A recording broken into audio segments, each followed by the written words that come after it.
We're live.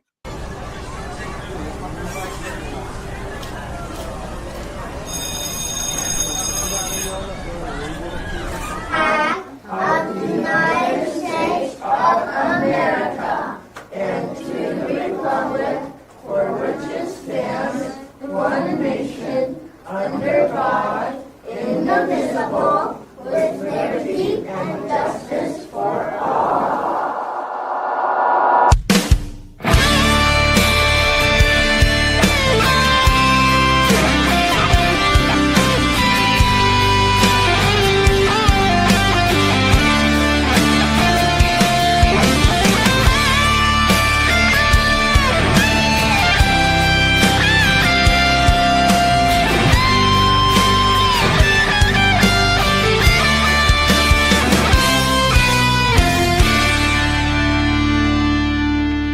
These days you can't get a man to work.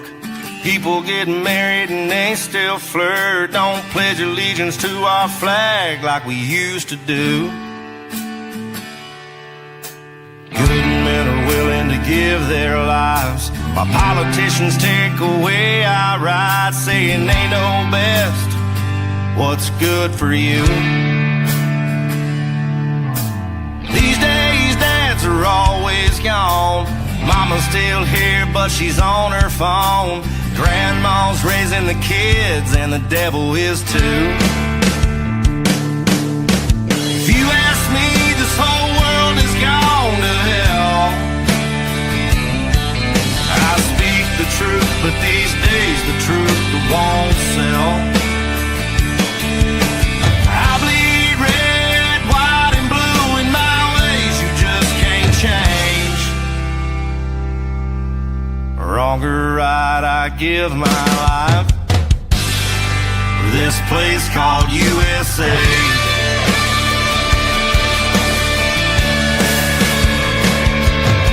There's no other place that I'd rather live. Love my wife and teach my kids about the land of the free and the home of the brave. I'm sick and tired of people putting it down. If you don't like it here, get the heck out of town. Go and find somewhere you love, it's fine with me. 'Cause we don't need people riding the fence. You're either riding with us or you're riding with them. Make up your mind which side you stand. If you ask me, this whole world is gone to hell. I speak the truth, but these days the truth won't sell. I bleed red, white, and blue in my ways you just can't change. Wrong or right, I give my life for this place called USA.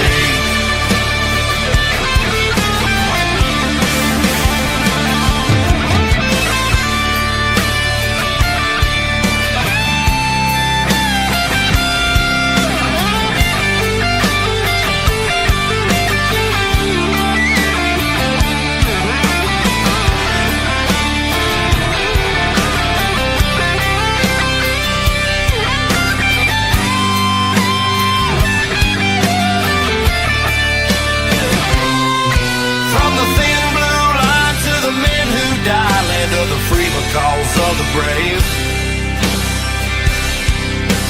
Wrong or right, they gave their lives for this place called USA.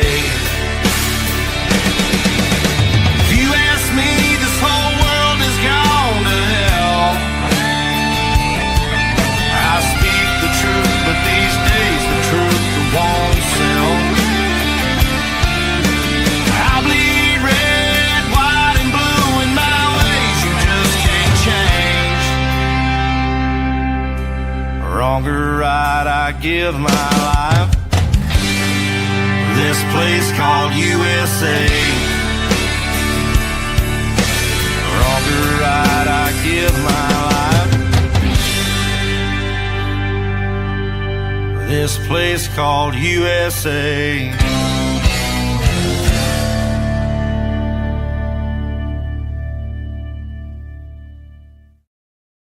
A man who stays silent after being disrespected is the one you should truly fear. Silence isn't weakness, it's control, it's patience, it's power. While others react in anger, he observes, he calculates, he waits, because he knows that reckless words serve no purpose. But silence allows him to move with precision. He doesn't need to prove anything. His actions will do that when the time is right. People mistake quiet for surrender, but in reality, it's the ultimate display of strength. Respect isn't demanded, it's earned, and those who underestimate a silent man often live to regret it. The strongest person in the room isn't the loudest. It's the one who doesn't react out of impulse, but responds with purpose. So if you ever cross paths with someone who chooses silence over outbursts, be careful, because when they move with intent.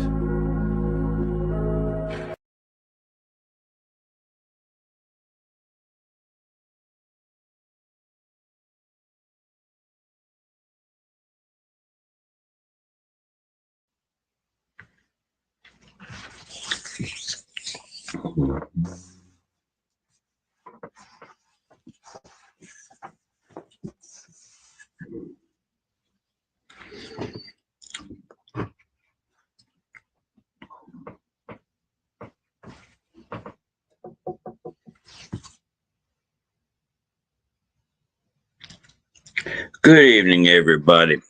Glad to see everybody here this evening. And tonight, we're going to have ourselves a little civics lesson. Let me get this thing here out of my face for right now. Make everything, there we go. And we're going to go over the 23rd Amendment tonight. And I chose that. Let me get my damn, I'll be able to see a little bit better when I put my glasses on, I think. Pretty sure I can. Yeah, let me see. Oh, yeah, now I can see a lot better. Yeah, there's my beautiful co-host. I can see her now. Yeah. All right, now we can get to work.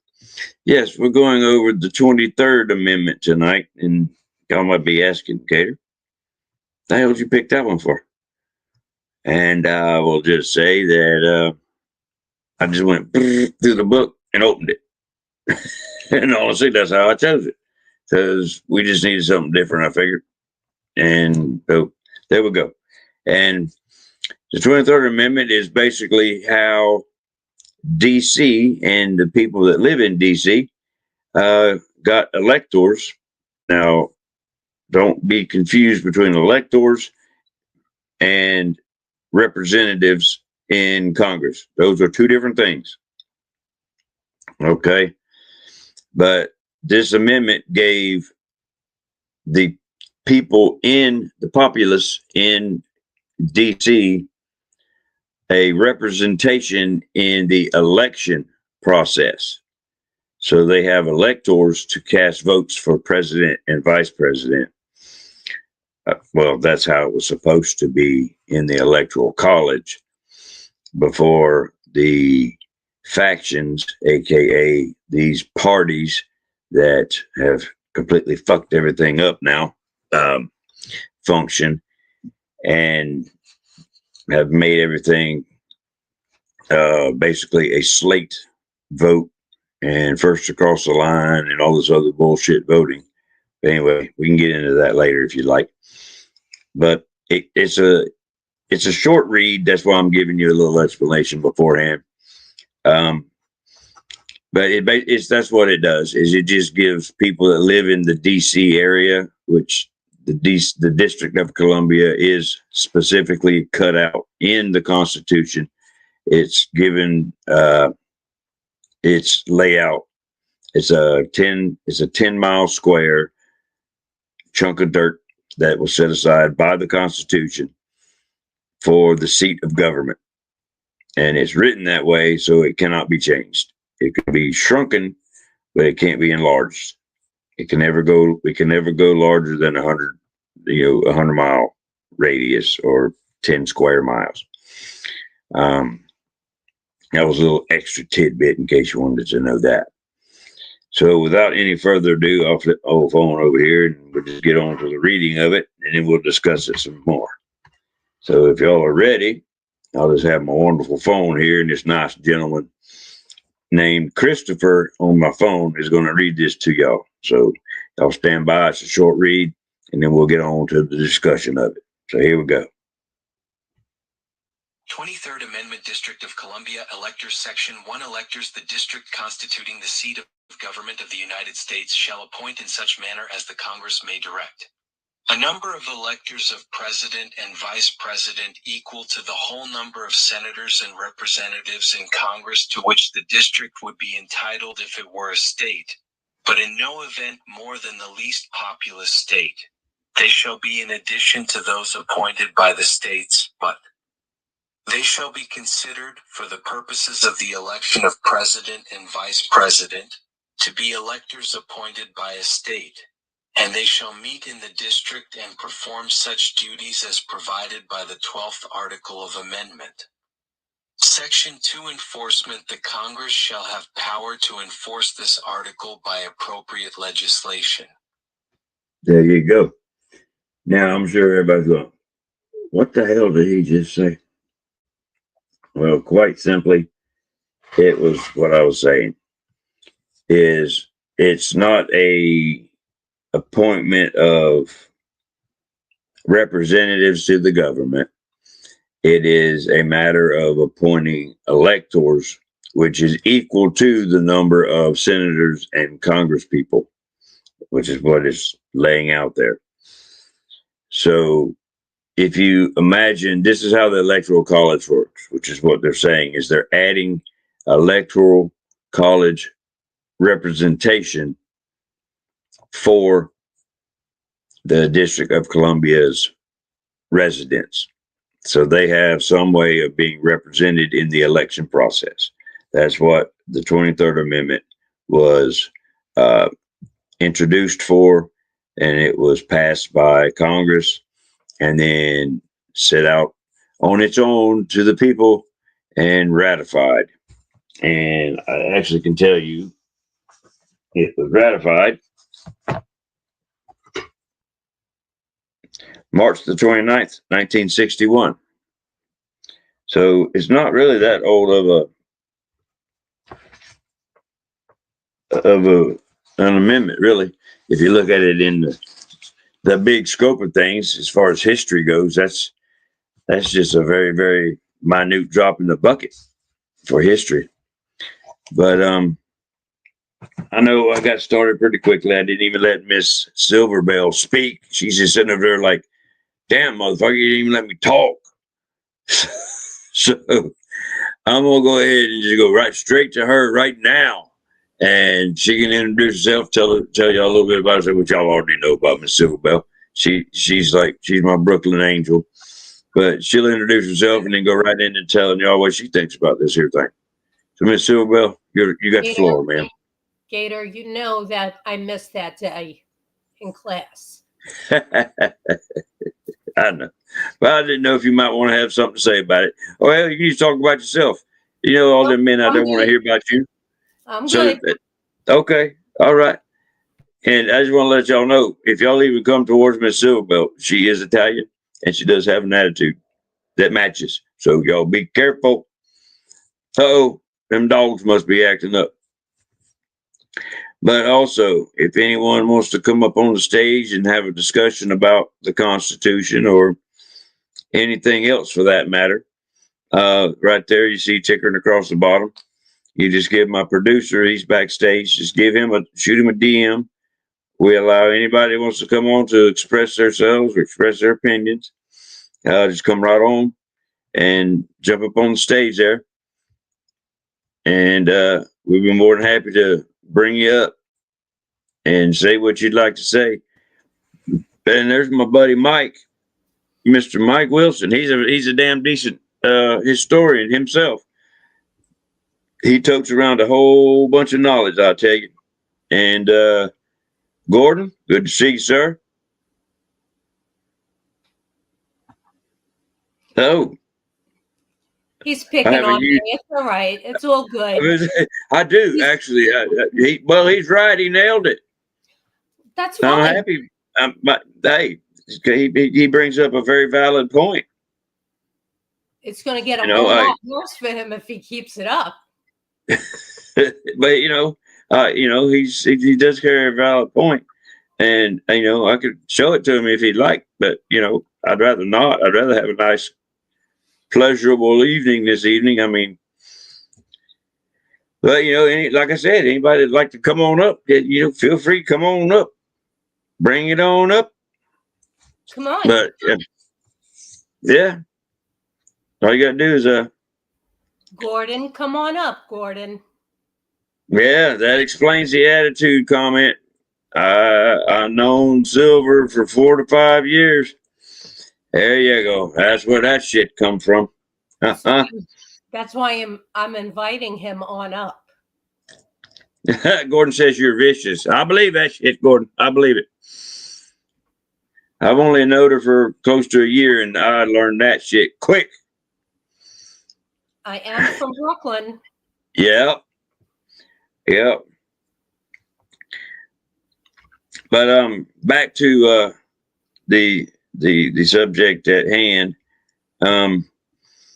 There really isn't that awful much to go into on the 23rd Amendment. But we can. It is a not far of a step to get into the Electoral College, because that really is part of, or a lead into, the Electoral College, because that was why the amendment was introduced, was to give DC a seat at the table, shall we say, without giving them statehood, because you can go into the statehood argument if you would like, but one of the biggest blocks to that is this amendment, because the Constitution directly states that it is the seat of government, which prohibits it from being a state.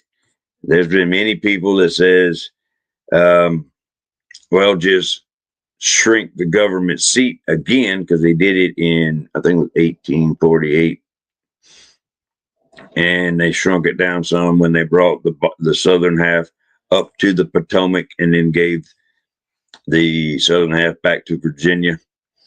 So that's why it's not 10 square miles 10 square miles anymore. But they can do that. They just can't exceed the 10 square miles, like I had said before. So there's that. So they can shrink it more. The Congress or the government can shrink itself down. I wish they would as far as government size, but landmass size, they can do that. Congress can just pass a bill and call it whatever, blah, blah, blah act. You know how they like to get cute with their naming. They can name it whatever they want, and shrink themselves down even more. And what they've tried to do is say they can shrink the people that want to make DC a state. They've said, well, why don't we shrink the government down to such a size, and then all the remaining landmass around it, just make that a state? No, you can't do that, because the Constitution says 10 square miles will be set aside. Now, you can make the government as small as you want inside that 10 miles, but still the 10 miles is the 10 mile square. So nothing inside that 10 miles can be made a state, period. Constitution says so. So nice try. And so they'll keep trying. But back to the Electoral College. That was the main purpose, actually almost the sole purpose of this. Now I can't talk so well. You just bailed on me. She must be beating the dogs. I'm just kidding. She doesn't do that. She's an animal lover, so I don't want to give her a bad rap.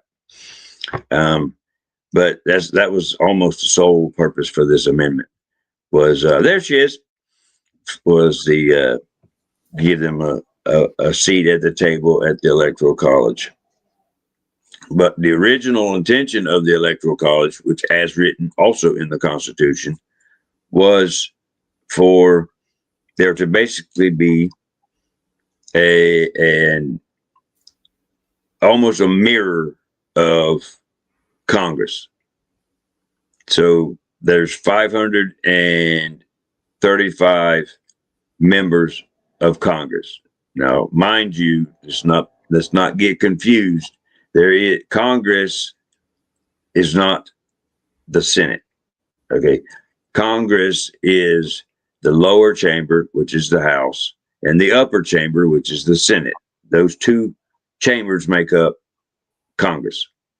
So that is 535 members currently, 100 in the Senate, 435 in the House. Now there's more in the House, but they just represent territories and shit. They're not voting members. So now we got all that straightened out. There should be 535 electoral members that vote on these. In the early days, they were supposed to cast a vote for the president and a vote for a vice president. That is how it is written in the Constitution. But as we grew along through the stages of the voting acts and all that bullshit, they of course changed things, and now there is a Republican slate in a state and a Democrat slate, which is a winner take all. So you pretty much, it doesn't matter about the electors. It is specifically designated in there who can and cannot be an elector. You know, you can't hold any other offices in the state. You can't be this, you can't be that. No, they don't give a shit no more. You've got people in the state legislature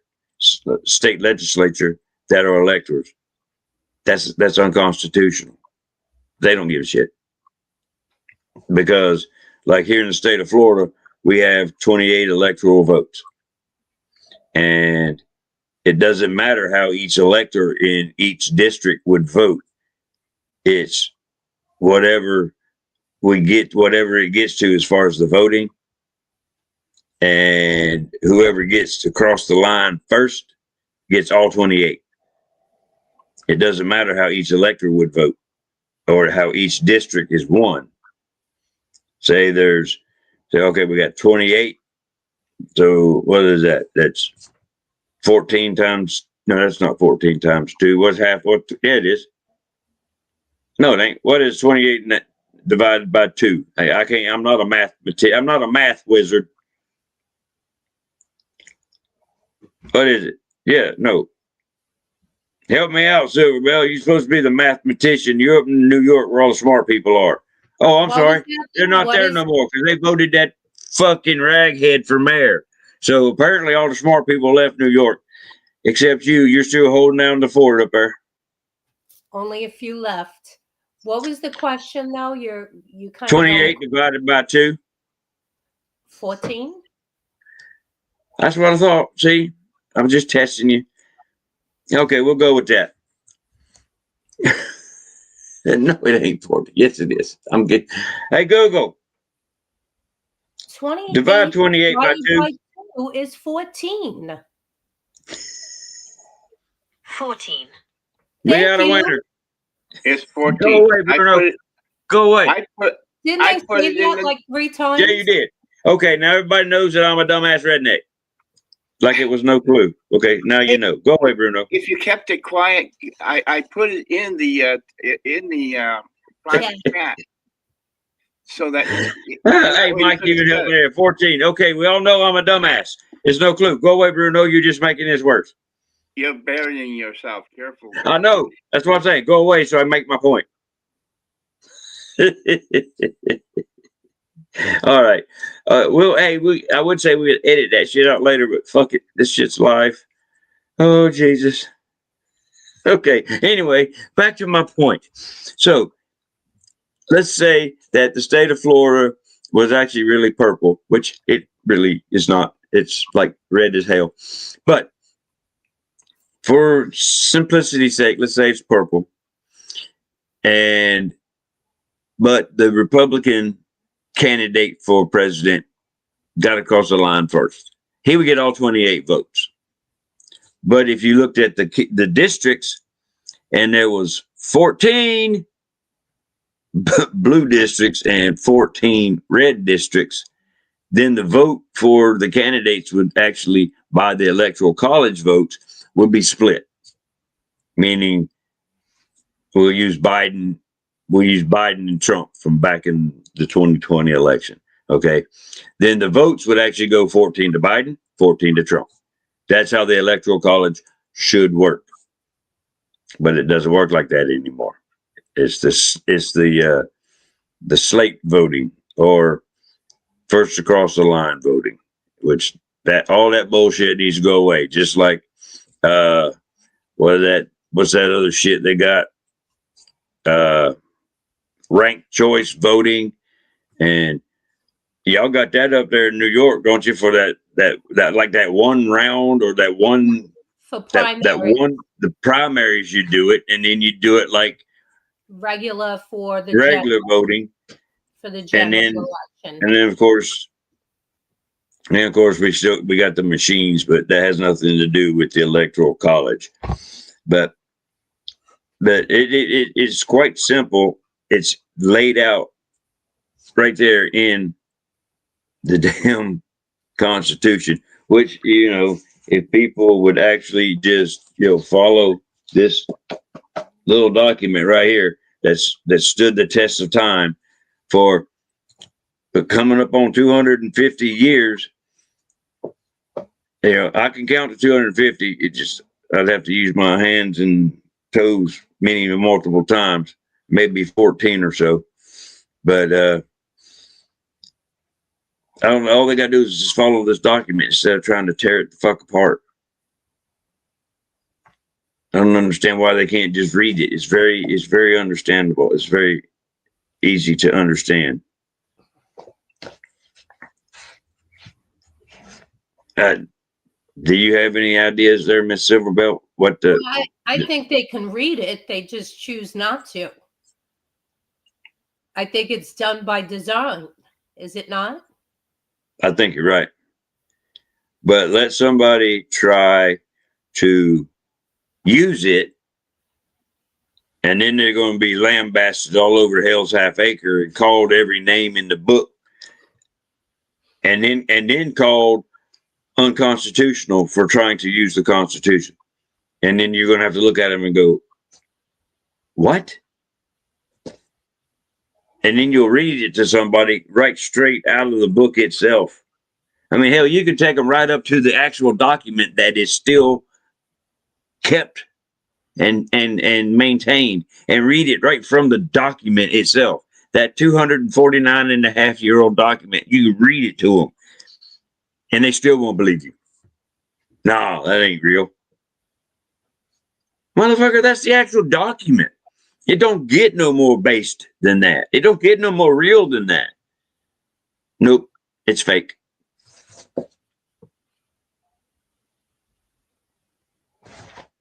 I mean, what can you do with that level of stupid? It's just, that's when you start thinking about euthanasia and shit. You're like, really? You just need to not breed no more. I was going to say, you really don't want me to answer that question, do you? Right. I mean, I've told you my theory, but I think I have, haven't I? It's a sound theory.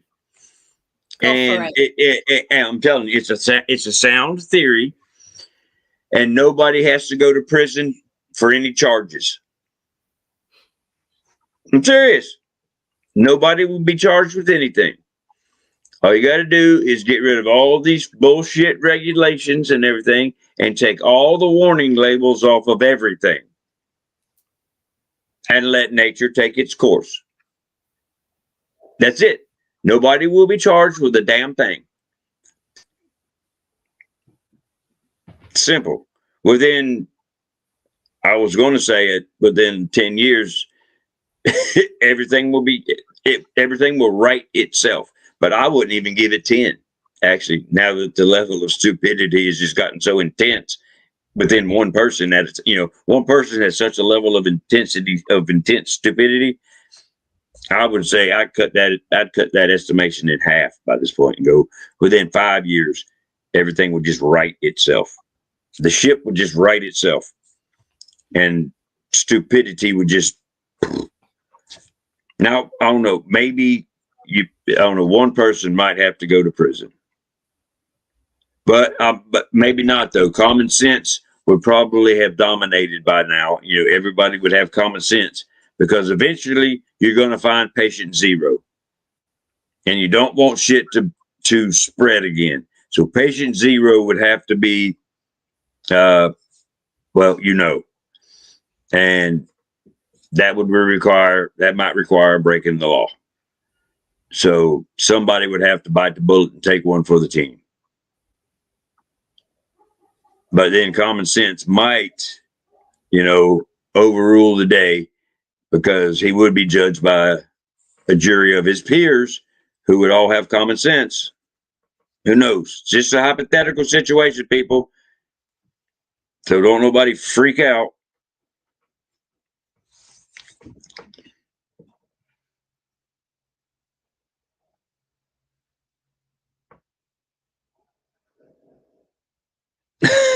Oh, gee, thanks, Mike. He's been out in the woods way too long. Yeah. And my wife's been gone for almost 3 weeks, so my mind's beginning to fade.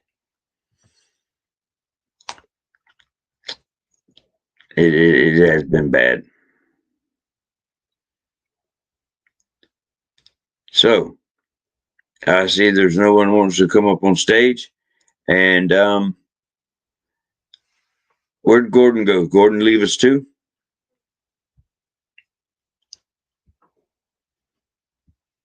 Yeah.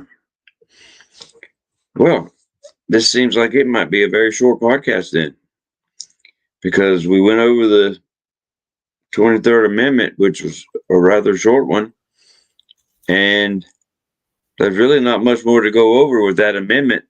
So we can either shift the podcast to discussing other things for as far as civics goes, or we can just wrap it up at the 30-something minute mark there, producer man. What would you prefer to do, sir?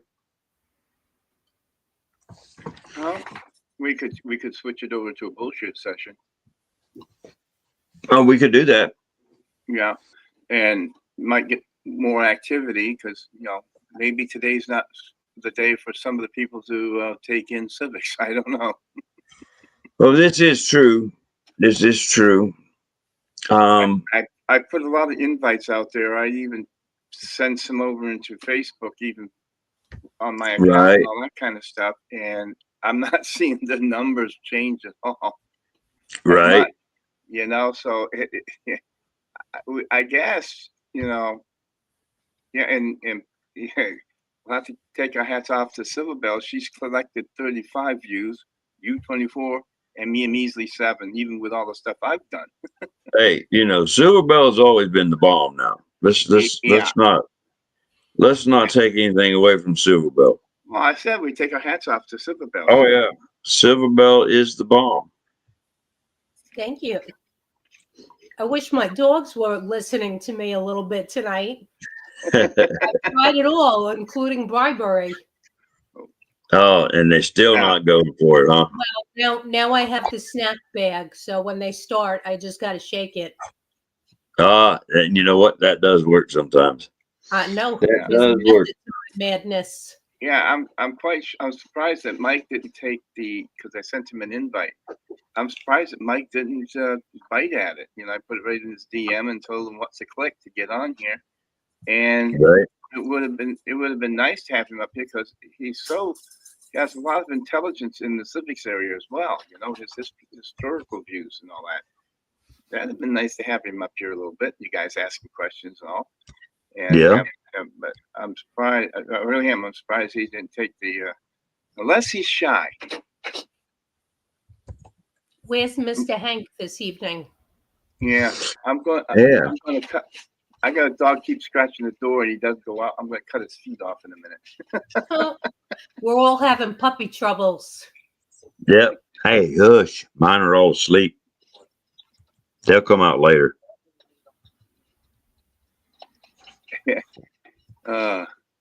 I had my major headache was the last 2 days with my dogs. You know, they were. It's just like the female dog's pheromones are really out there. Oh boy. Yeah. What's that? So let's.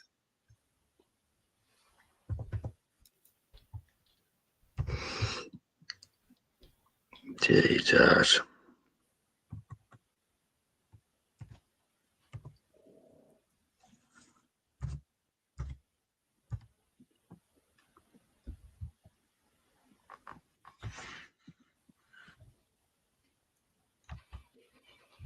We can discuss that video that you sent me, Bruno.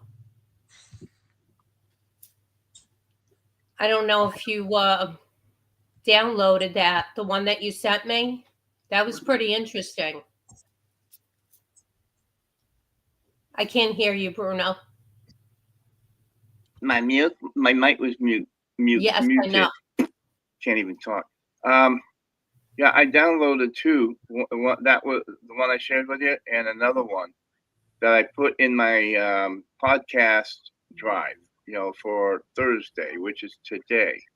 So I do have two files, but I'm not sure if we can tie it into civics. But I definitely can tie it into a bullshit session. I'm changing it. This slow typing son of a bitch. You know, it only takes a couple of letters at a time, and you end up typing some stupid shit. Yeah. Oh. But I am getting there. Mm-hmm. Mm-hmm. Yep. Yeah, send me that one too, because okay, good. I can bring that up for discussion during the bullshit session too.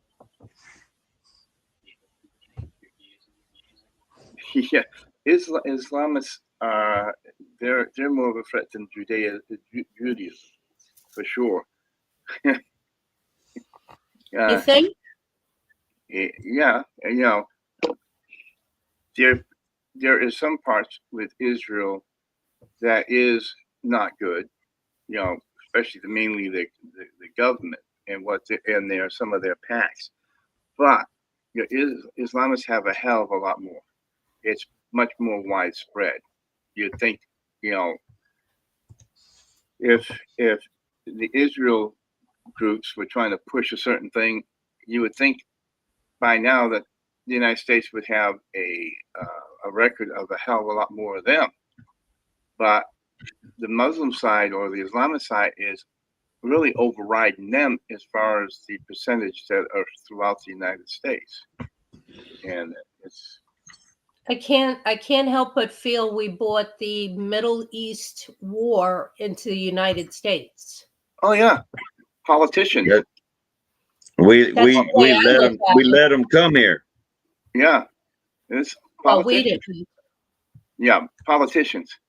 You know, Politicians brought them here. yeah, the money.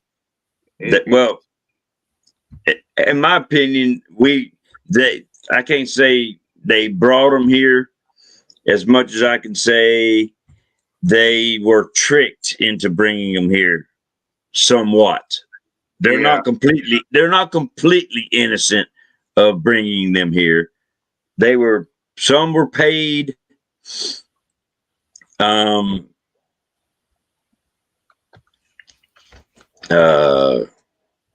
know what I'm saying? Some were paid. Some were tricked. That kind of shit.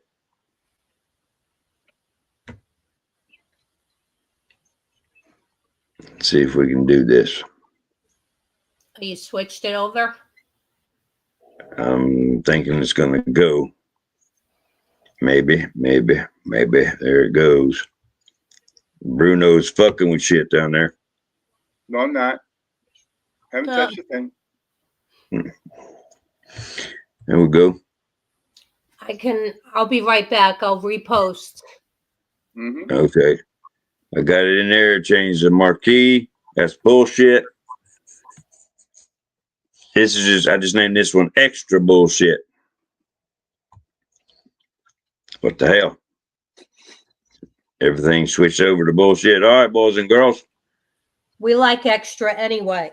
Yeah, extra. We like extra stuff. I want extra shit. So we're going to be doing some extra shit. I'm going to get ready to turn my damn camera back on because I got everything done. Sorry for the pause, ladies and gentlemen. I'm glad you were there to take in a little bit of civics. I'll try to be a little bit more cautious when I choose, but civics is civics, whether you get a little bit of it or one of them deep, dark, hard to understand sons of bitches, but you got to know it all. Whether you like it or not, it's best to be well informed than not informed at all.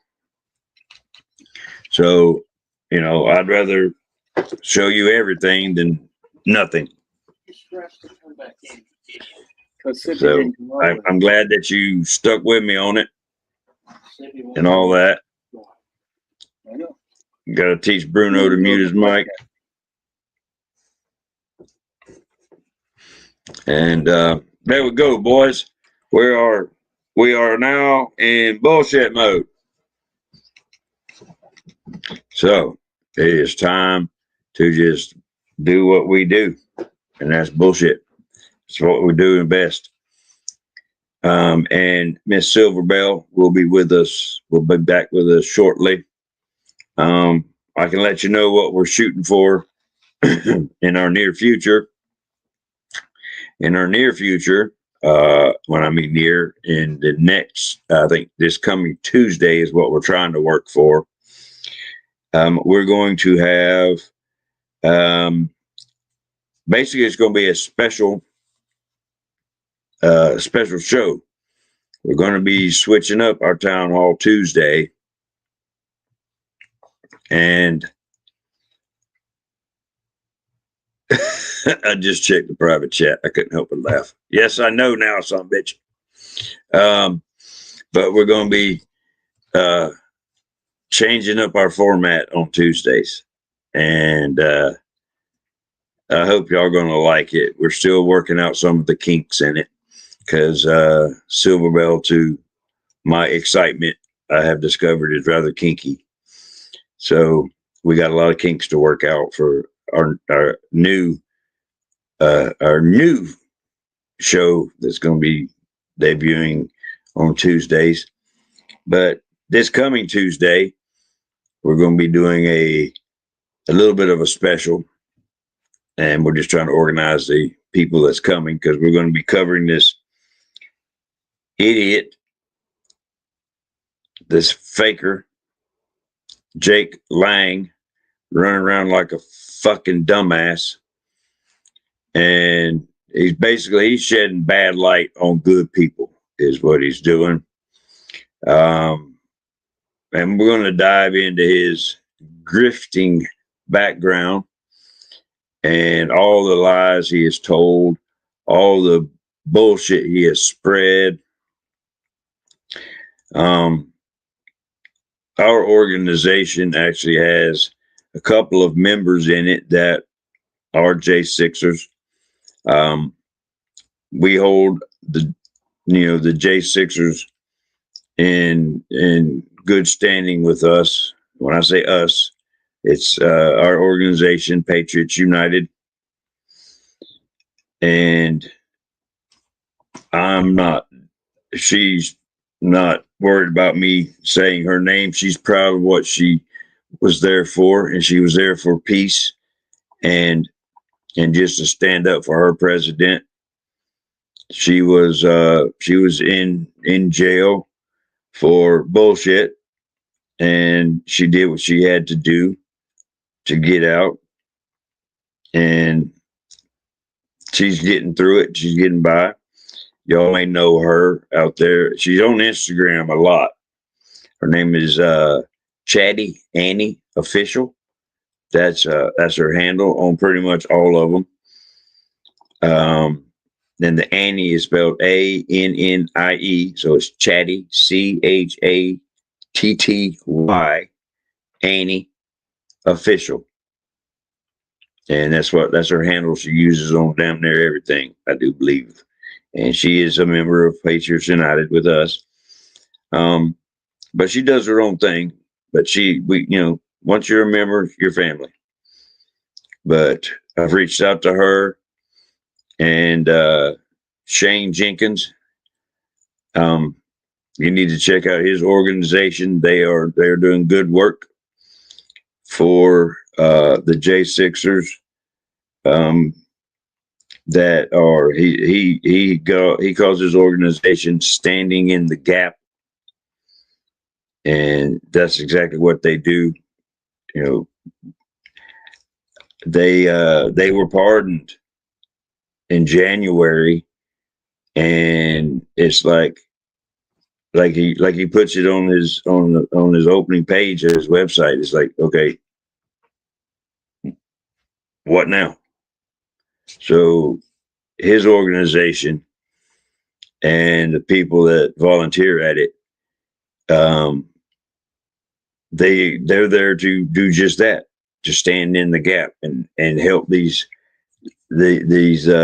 fellow brothers and sisters that were also involved and treated so poorly, get through, and they help them out. They help them through the trauma and such. You really should go check them out.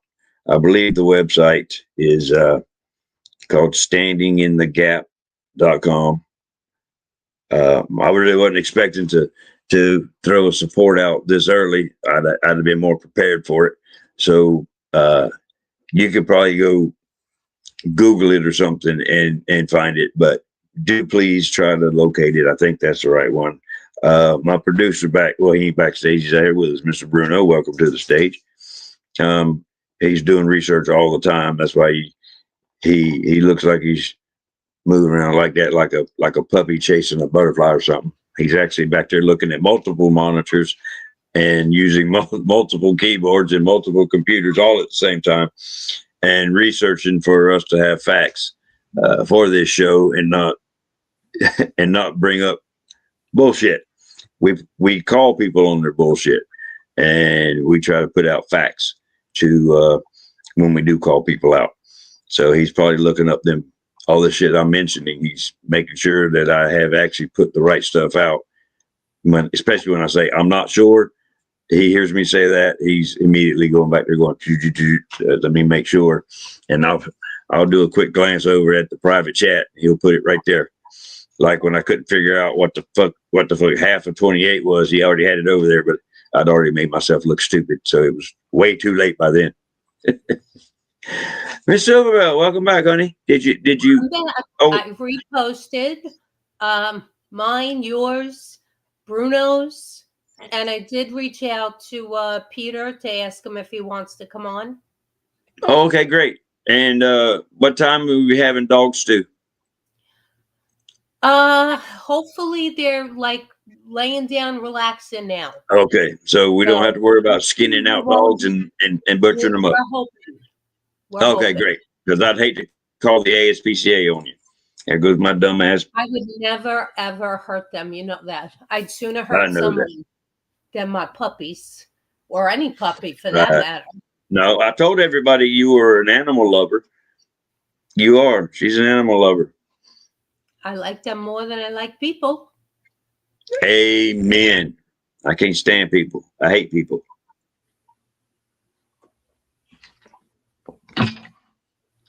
But hopefully, if we can reach out, I might try to reach out to. No, he ain't gonna be ready. They work. Matter of fact, Chatty Annie is at work. But that's what we got coming up for this Tuesday, and then by that time, the following Tuesday, we will have at least a name for the show for myself and Silverbell. I told him you were kinky and that we were working out the kinks. I heard you. I chose to ignore you before I okay. because I was busy doing other stuff on my phone. So I let you ride that one. Oh, okay. So you let me ride. All right. Yes. I wouldn't count on doing that a second time, though. Right. Well, I was waiting for Gordon to say something, and he didn't. So, oh wait, yeah, he did. He let LOL. No comment. Thanks, Gordon. Well, he's Appreciate the pretty fucking smart, support, pal. you know. Appreciate the damn support. But it looks like our boy down there, Mr. Bruno, has got us a video to watch. Is this the? Oh, I know. This is that Muslim Brotherhood. Yes. Yes. Well, I let's wanna get talk to it, about sir. that. Let's get on to it. There's some interesting shit. And as always, I will control it when it gets on the screen.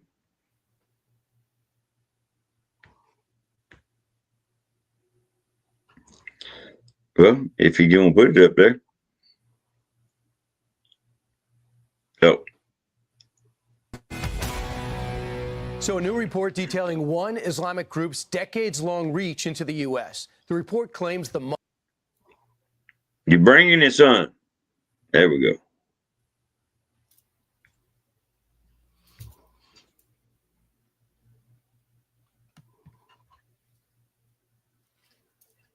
So a new report detailing one Islamic group's decades-long reach into the U.S. The report claims the Muslim Brotherhood shares ideological goals with Muslim extremist organizations and aims to influence and infiltrate U.S. government, educational systems, civil rights groups. Dr. Kanta Ahmed is a senior fellow at the Independent Women's Forum and a member of the Council on Foreign Relations and joins us now. Knows, I would say, as much about the Middle East as anyone in America today. Doctor, your thoughts about the role of the Muslim Brotherhood and what they're up to here? Well, this is something we've been recommending. Over 10 years ago, I wrote an article to say that the Muslim Brotherhood should be designated a foreign terror organization. This report by the Institute Studying Global Anti-Semitism and Policy shows the Muslim Brotherhood is influencing at the executive branch, it's influencing policymakers, it's reframing the argument. Post 9/11, there was Islamophobia, then came boycott, divestment, sanctions, demonizing Israel, and now we've just seen the pro-Hamas protests. That is all part of their multi-generational project to have a war against the secular and undermine our democracy using our democratic freedoms. And one way that the protests on college campuses, and we see what's happening with our educational institutions, CARE, it's an acronym. What should we know about that organization? Council on American Islamic Relations. This is part of the other organizations Senator Ted Cruz and Governor Abbott in Texas are designating as criminal transnational networks. It portrays itself to be advocating for Muslims like me, but actually it's advancing an Islamist project. What CARE did in California that's under investigation, they took money purportedly for Afghan refugees, helped less than 200, took half of that $7 million and put it back in their own organization. They're disclosing only small fractions of their lobbying, which they're then using to finance and support radicals on campus. So they are subverting our academic institutions in line with their Islamist goals. So now that we recognize it, in fact, the Governor Abbott put this out yesterday, and here's a little of his missive. The Muslim Brotherhood and CARE have long made their goals clear: to forcibly impose Sharia law and establish Islam's mastership of the world. We hear that it's in parts of Michigan and also parts of Texas. Are they taking over small towns and putting these laws into effect? So I would say their mission is to advance Islamism. They're doing that in many ways, but we're not the only nation that's seeing this. France published an incendiary report on the Muslim Brotherhood. They're using hundreds of nonprofits, charities, student groups, professional societies, undermining local government, putting in politicians that are sympathetic to their views or openly acolytes, and modifying and changing our democracy. That's happening here in the United States, too. And while CARE was being investigated in California, it's still receiving federal funds. Which is crazy. And by the way, here's their response. Got to be fair. They say this, does CARE, Greg Abbott's disregard for the First Amendment, his obsession with Texas Muslims, his dedication to protecting the Israeli government from criticism apparently knows no bounds. CARE Texas plans to continue vigorously to defend the Texas Muslim community from this governor's increasingly desperate, deranged attempts to shred the First Amendment. So that's their response. But I'm tired of hearing about. I have 3 pages of investigations. We don't do anything. We investigate. Why are they still getting money? Why are we pretending that this is an organization that seeks good, that has good intentions? So Senator Ted Cruz's efforts should be hugely commended, and they're a blueprint for other states. Once these organizations are designated as potential FTOs or criminal networks, the finances can be opened. If they sue in retaliation, that will result in discovery, and you'll be able to see what's going on. So this is the first step.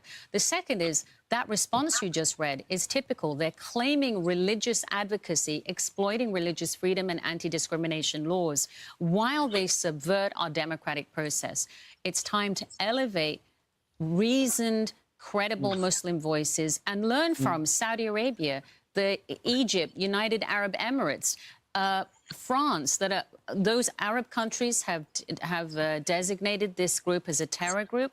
Austria has done so, and we are about to see a lot of Western Europe do the same. And Democrats should get behind this. This is not a Democrat-Republican issue. This is an American issue. Doctor, thanks so much.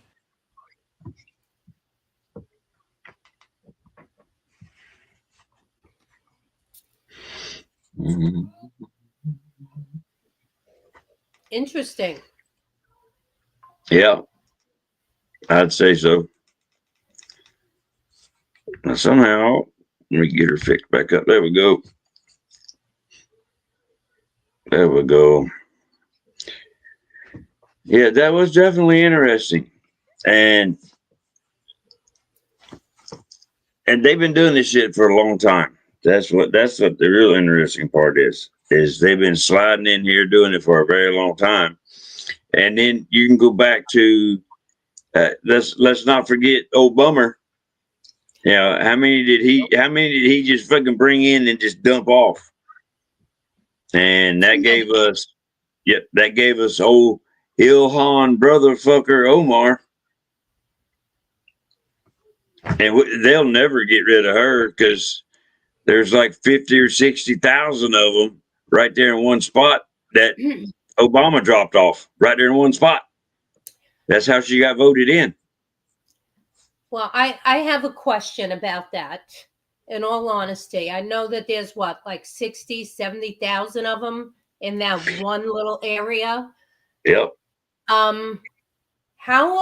many of them are really supposed to be voting? That's my fucking question. Yeah, that's right. Exactly. How are they voting? What allows them to be voters? I mean, a lot of them are probably not citizens. I'm sure there's some sort of visa bullshit that Obama tagged on to their arrival that allows it. But you're right. There's got to be some sort of audit done, because you're supposed to audit all these visas every so many years. It's in the immigration laws that they're supposed to be audited and checked every so many years, but nobody does it. There's the breakdown. Our government is too fucking lazy to do their jobs. They'll write a law and then just throw it in the pile and say, well, we got a law. There's laws on the books for it. Oh, that's great. That's great. When are you going to enforce them? Exactly. They'll forget that they're there and write another law. Well, we don't need another one. We've got one. All you got to do is enforce the shit. That's how we end up with a mountain of laws that people don't even know about. And you go looking for them, and there's 2 or 3 of the same damn law. It's just titled something just slightly different because they like to get creative with their little acronyms for the bill, which is, okay, so you want to call it the fucking whatever, the Deterrent Act. And then they got to figure out what all the letters are going to be standing for and shit. Just like the Patriot Act. It sounds so good, the Patriot Act. Well, every one of those letters in Patriot stand for something. Did you know that? I did not. It does. Every one of those letters in Patriot, every single one of those letters stand for something. Do you Now, know don't put me on the spot and ask me to tell you what they stand for. Asking if you knew. I do not, but I know. I think the first one obviously is protecting or protection, but yeah, every letter stands for something. Now, almost 20, well, it's 24 years going on 25 years. And what, I'm just going to say it, and I'm just going to say it the way I'm going to say it.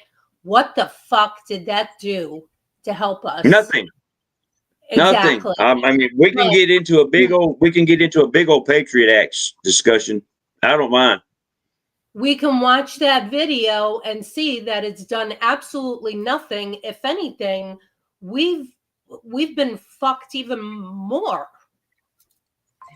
It seems like the citizens are being looked at, and that's what it did. It has allowed the government to spy on us. That's what it did. And not do what they should be doing, watching these fuckers, because obviously they need watching. Here's a better question for you there, ma'am. How in the hell now, I don't know. I actually went and looked. I actually went and looked up the Patriot Act because I wanted to read it. And I would say go try it. But be prepared, because you will have to jump all over the fucking DC archives to read this motherfucker, because I think it's the Foreign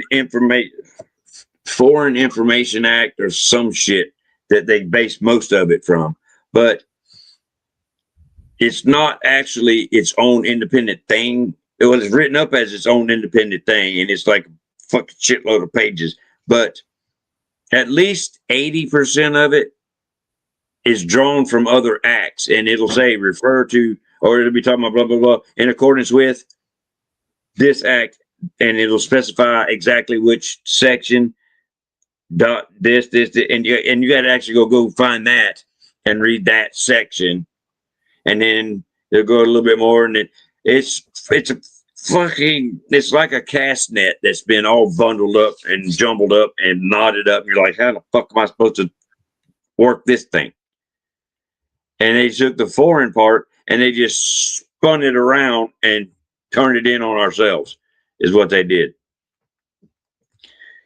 And it's damn near impossible to damn read. They just need to repeal the whole damn thing, because all they did was made it easy, or they actually authorized the spying on ourselves. And I'll even add in, for my favorite Natalie, that once they had, that was already in place in 2001, which I'll get back to the point I'm making, but I'm going to give this shout out for Miss Natalie real quick. So later, about 11, 12 years later, when they did the Smith Modernization Act and allowed propaganda to be turned on the American people. So the Patriot Act allowed them to spy on us and collect all our data and shit, which they swear they weren't doing because it was supposed to be against the act, but they fucking, if you gathered it in bulk by accident, oops, sorry, we'll delete it. Yeah, right, okay. And then the Smith Modernization Act scratched out the no propagandizing the American people. Yeah, okay. That was real fucking smart. Under the guise of, well, you can get it on the internet, we might as well just go ahead and scratch that part out. Yeah, okay. Good call, folks. So now they can spy on us, collect all our data, and then 10, 11 years later, they can take all that shit, figure out what we like and what we don't like, and what our views are, and propagandize us with that information they could gather. Now, they had all the tools to just fucking manipulate the shit out of us. Not that they couldn't do it before, but now that just made it easier. So they need to fix all that shit. Hope not that there's going to be one out there listening to this shit, but now you know how they're doing it if you didn't know before. But I hope there's a fucking grassroots politician out there, which no, not a politician. I don't want one of them because they fucking suck. I want a grassroots candidate out there running for a seat that can actually get up there into the Fed and make changes, make this shit change. But what I was actually getting at, man, is the time it took to get this Patriot Act out and passed through Congress and signed. 11 days they had it prepared to introduce to Congress. 11 days to get this big fat porker introduced from the time from 9/11 when them towers were hit, 9/11, this son of a bitch was done and complete and signed 9/22.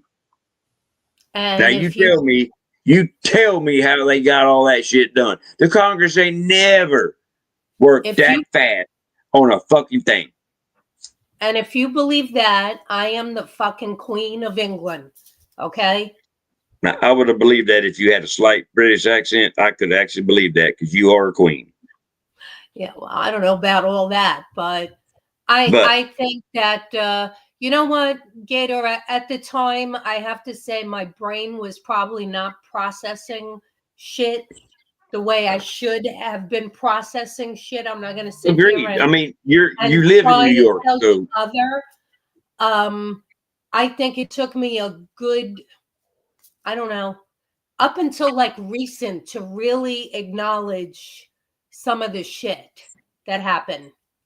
And I'm not talking about what I thought happened, but what really happened.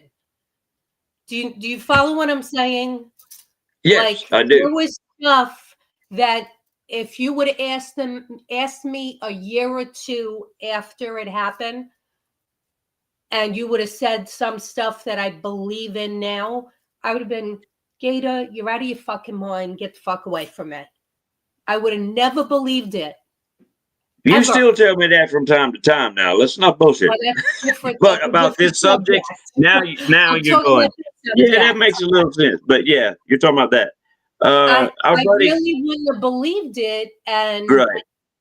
I don't know if I want to say naive. I don't think I was naive.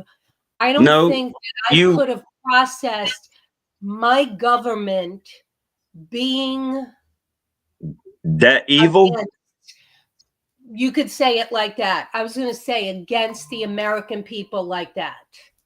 I would have never believed it. But now I believe it.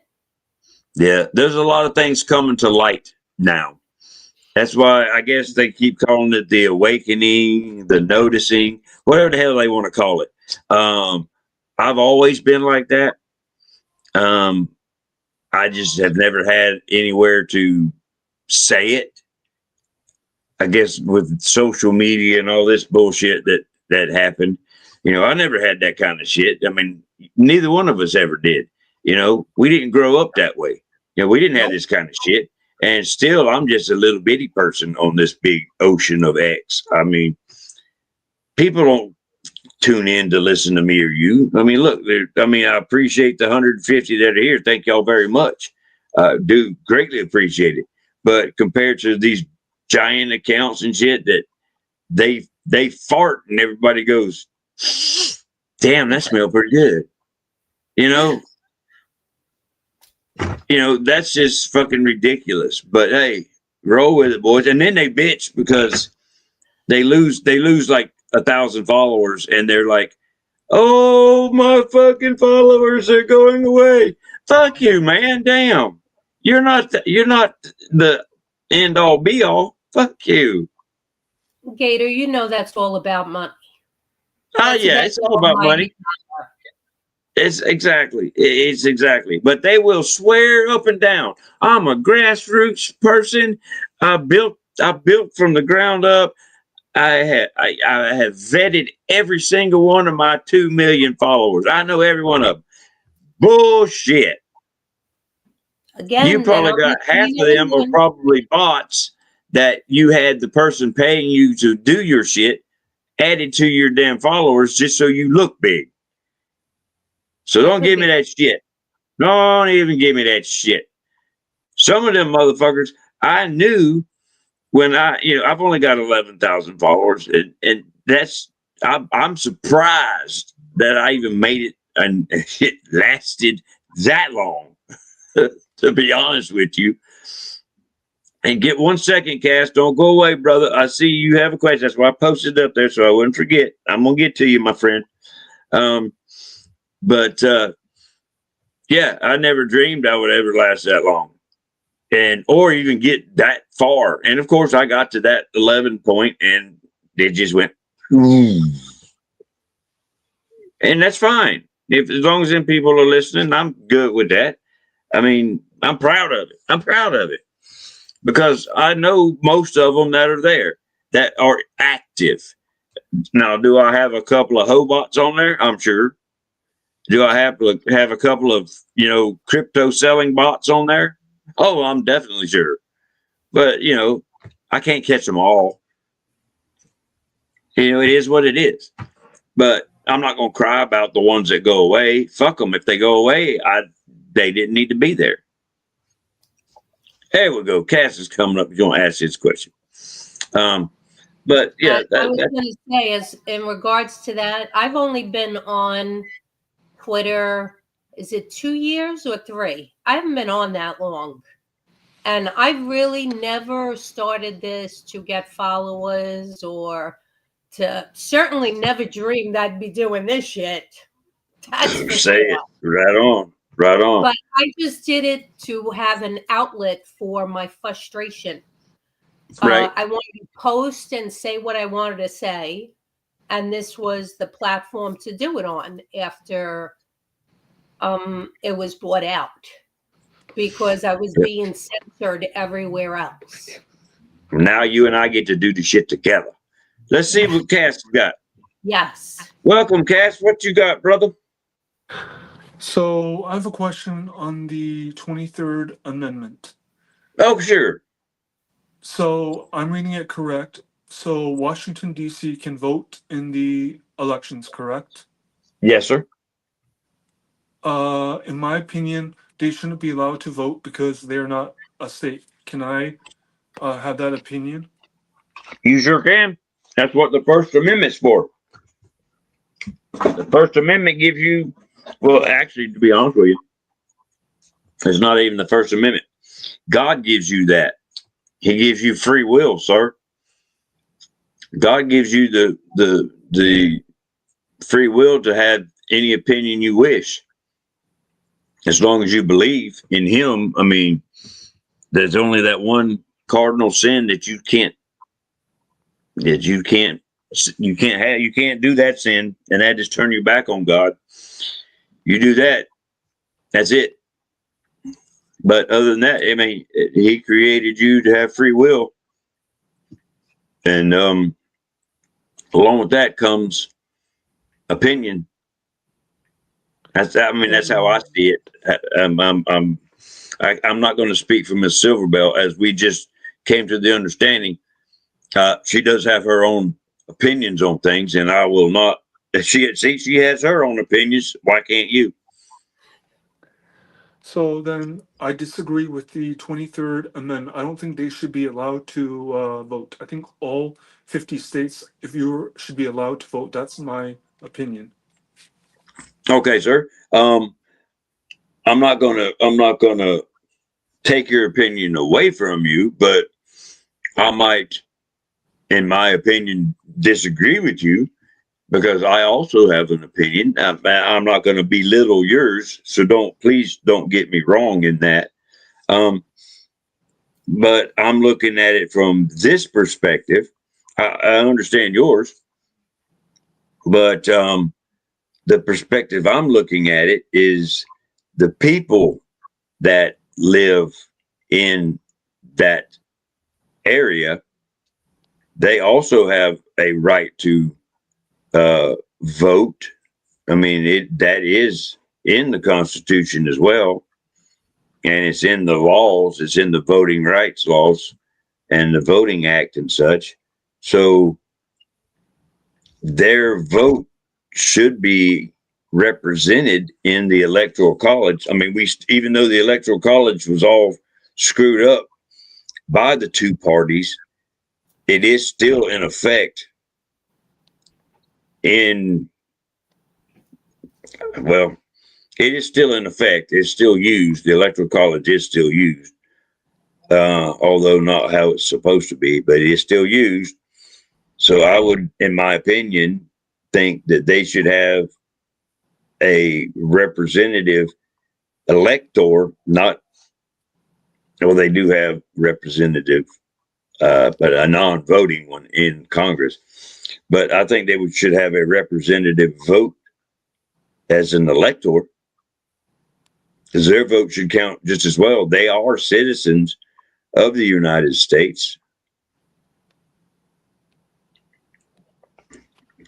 The fact that they chose to live near where they work should not come into play.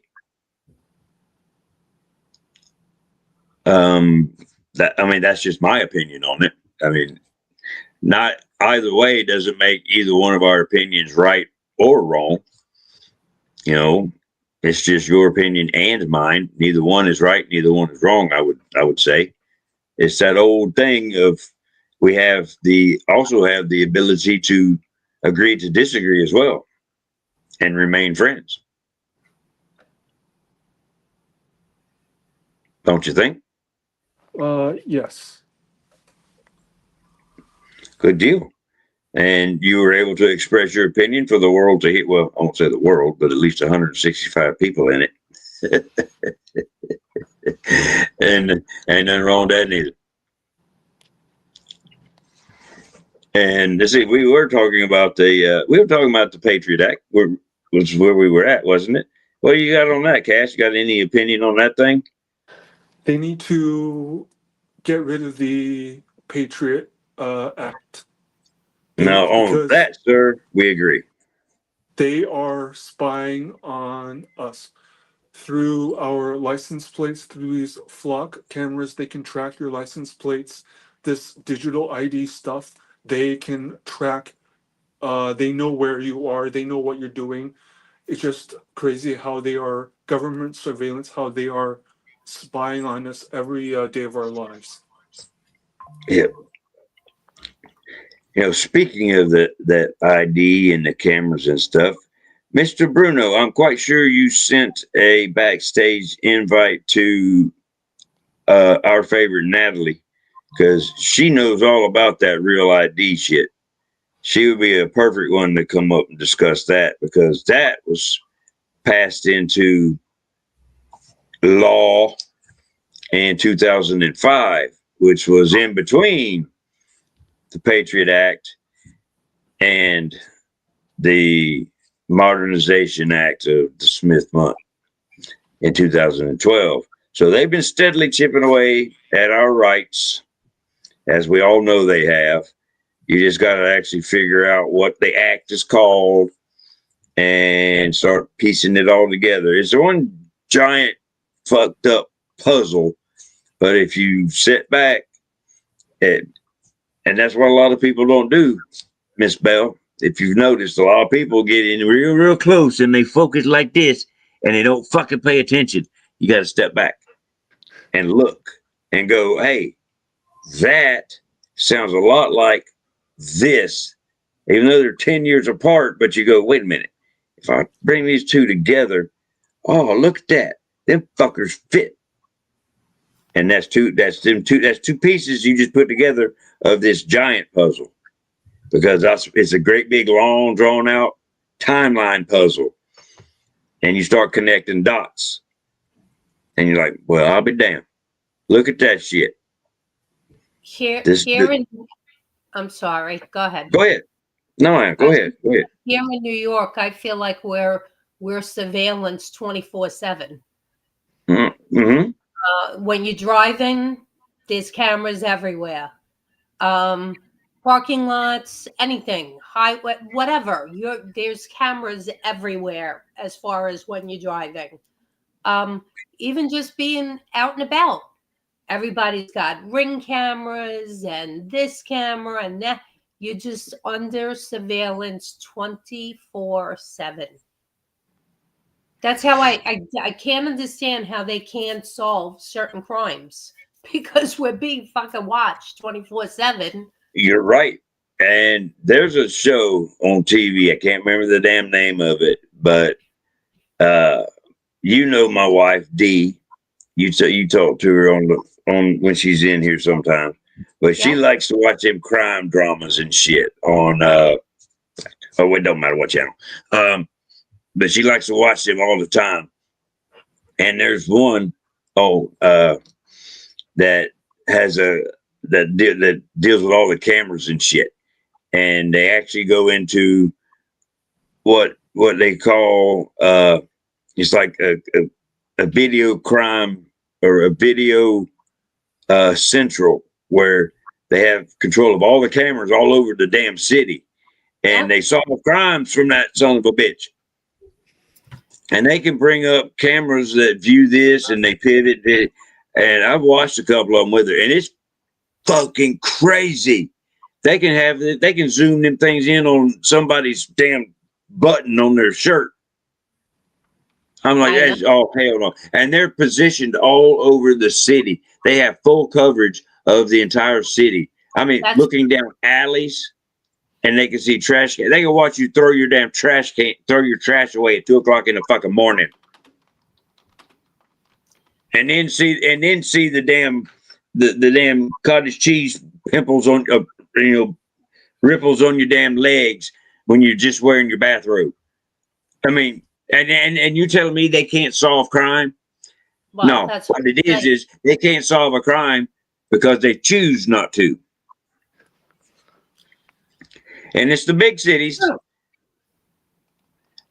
I mean, there's no way. And they'll go on and they'll go into these. So they're exposed. It's not that they're exposing themselves, because it's TV is television programming. That's why they call them things programs. So all they're doing is they're tipping their hand just a little bit to let you know, hey, we got this. So we're watching you. So all they're telling us right there by just that show is they're letting us know, hey, yeah, we can solve crimes just by sitting in this fucking room with all these technicians and camera operators.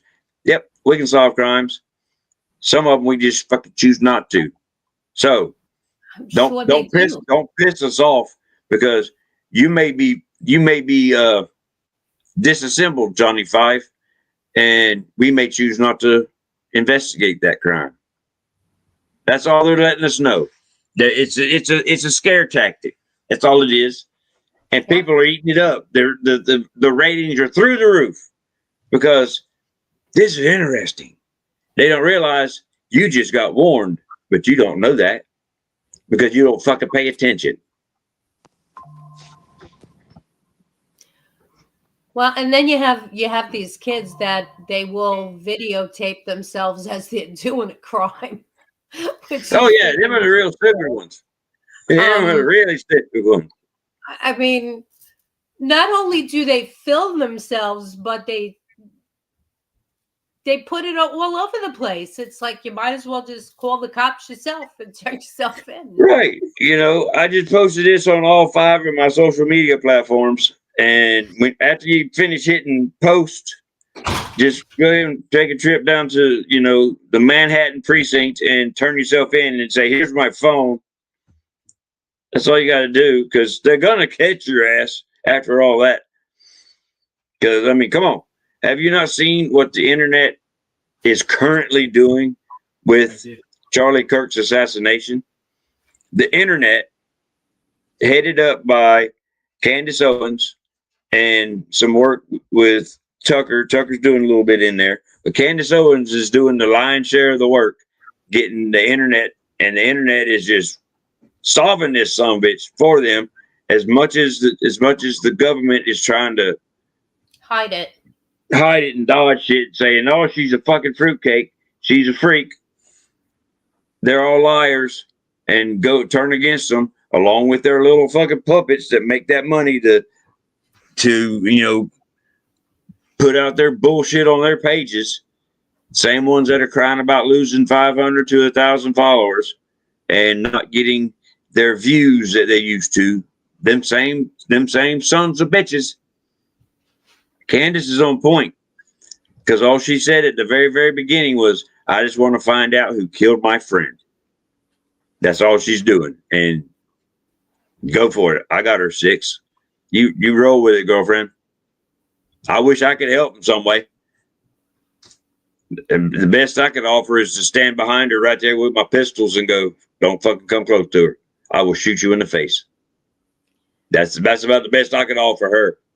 I'm sure that case will be just like all the others, like JFK, and it'll be like JFK. We're never gonna know the truth.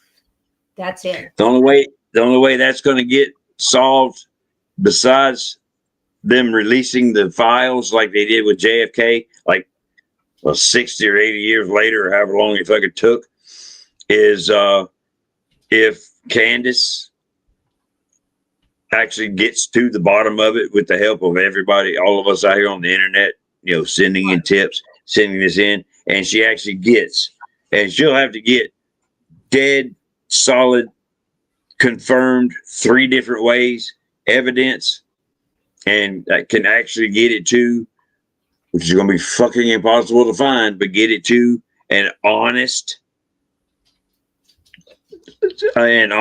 judge or an honest somebody in law enforcement or in the judicial department, somebody honest that would actually take it up and do and walk it through the judicial process. That's the only way. That is the only way it'll get done before we're all dead.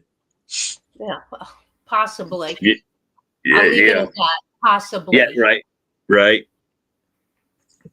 Oh, I got 2 private messages, and looks like we have us a video Mr. Bruno has already got set up. So, Mr. Bruno, you can go whenever you're ready, sir. And he said the link was set.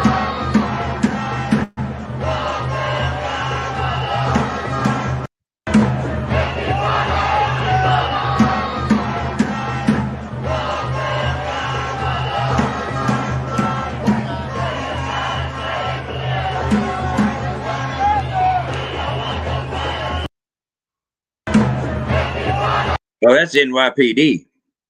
I just seen the side of the car. I couldn't make out nothing of that. What exactly was that, sir? This was a protest in New York at a Jewish synagogue, and using the terminology the Intifada and against the Jewish people and other sympathizers. So, and these were basically the, Free Palestine group of, I call it terrorists, pulling all that stuff. So I thought I'd add that to our bullshit discussion. So, okay. I'm at it. You're gonna have to. All right, I'm gonna try to catch on to who exactly is who in this here play. So it was a synagogue. So that would be the Judeo Jews, right? The ones that do the Judaism. We would assume what I have started to refer to as the good Jews and the bad Jews. Bad Jews are the Zionists. The good Jews are the ones that just practice Judaism and, don't bother nobody. Right? Am I getting this correct? Because I don't want to fuck this up. Yeah, you're getting it correct. Okay. I want to make sure I don't piss nobody off and fuck this up. Because I have learned over the course of the last, in my deep divings and shit, it's actually really been the course of the last few days, that there are good sides and bad sides to all of them. I'm going to have to admit to. I do believe I'm coming around to that way of thinking. I know you probably thought you'd never hear me say that shit, but I'm starting to come around to that. I'm getting there. Let's not lose our fucking minds yet. I'm getting there. But as far as with the Jewish folk, I've been there. So let's not get that misconstrued. So we're talking about the Jewish people, the good Jewish people are the ones inside the synagogue, right? Is that what that's what we're dealing with? Yes. Okay. And then the ones outside doing all the fucking banging on the drums, which sounds like the shit we heard at Anthony's place. They are the pro-Palestine. Paid protesters. So those are the protesters. Would they be like the pro-Hamas kind of type people, or are they just pro-Palestine regulars? Well, given that Are you paying they're attention? shouting that, I would think. He's not helping none. Who? Oh, Bruno. Yeah. Hey, Bruno. I'm trying to resolve another issue for Candy Pants. Oh, okay. Well, bring in my favorite pair of pants, and we'll discuss this. So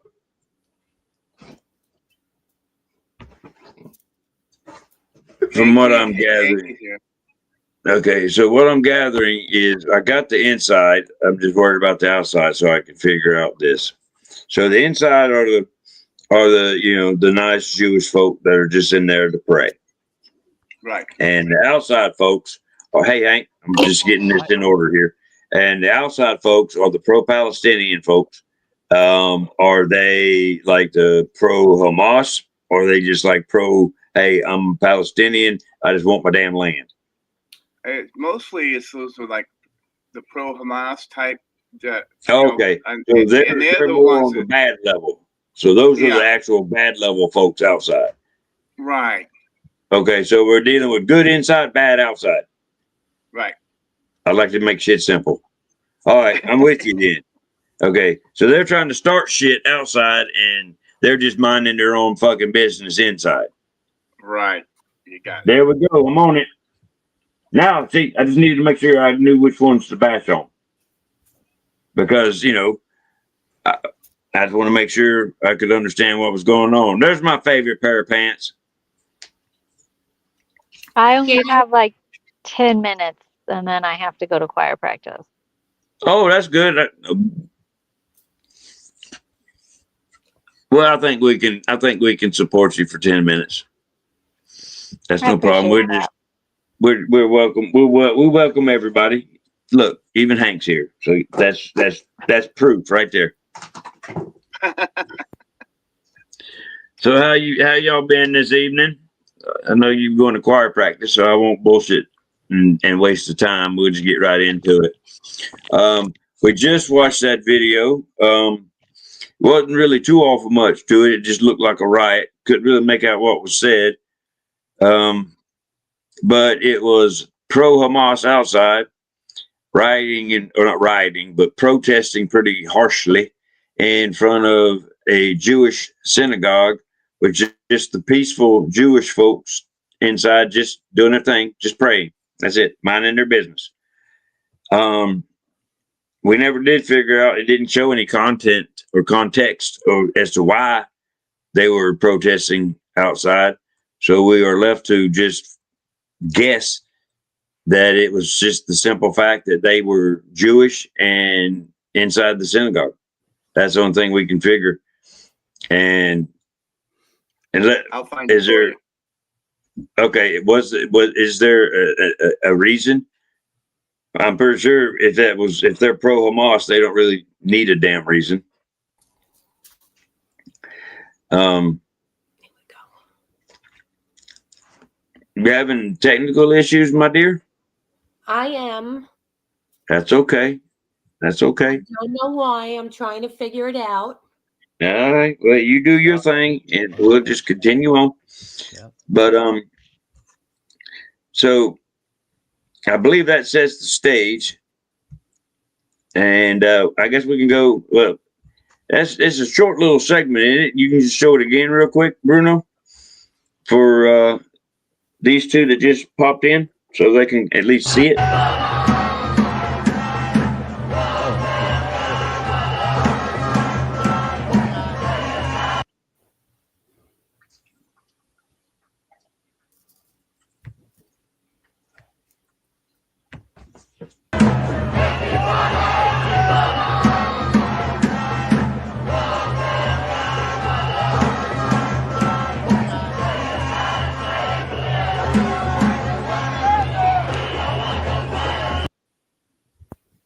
Have we figured out what they were saying though?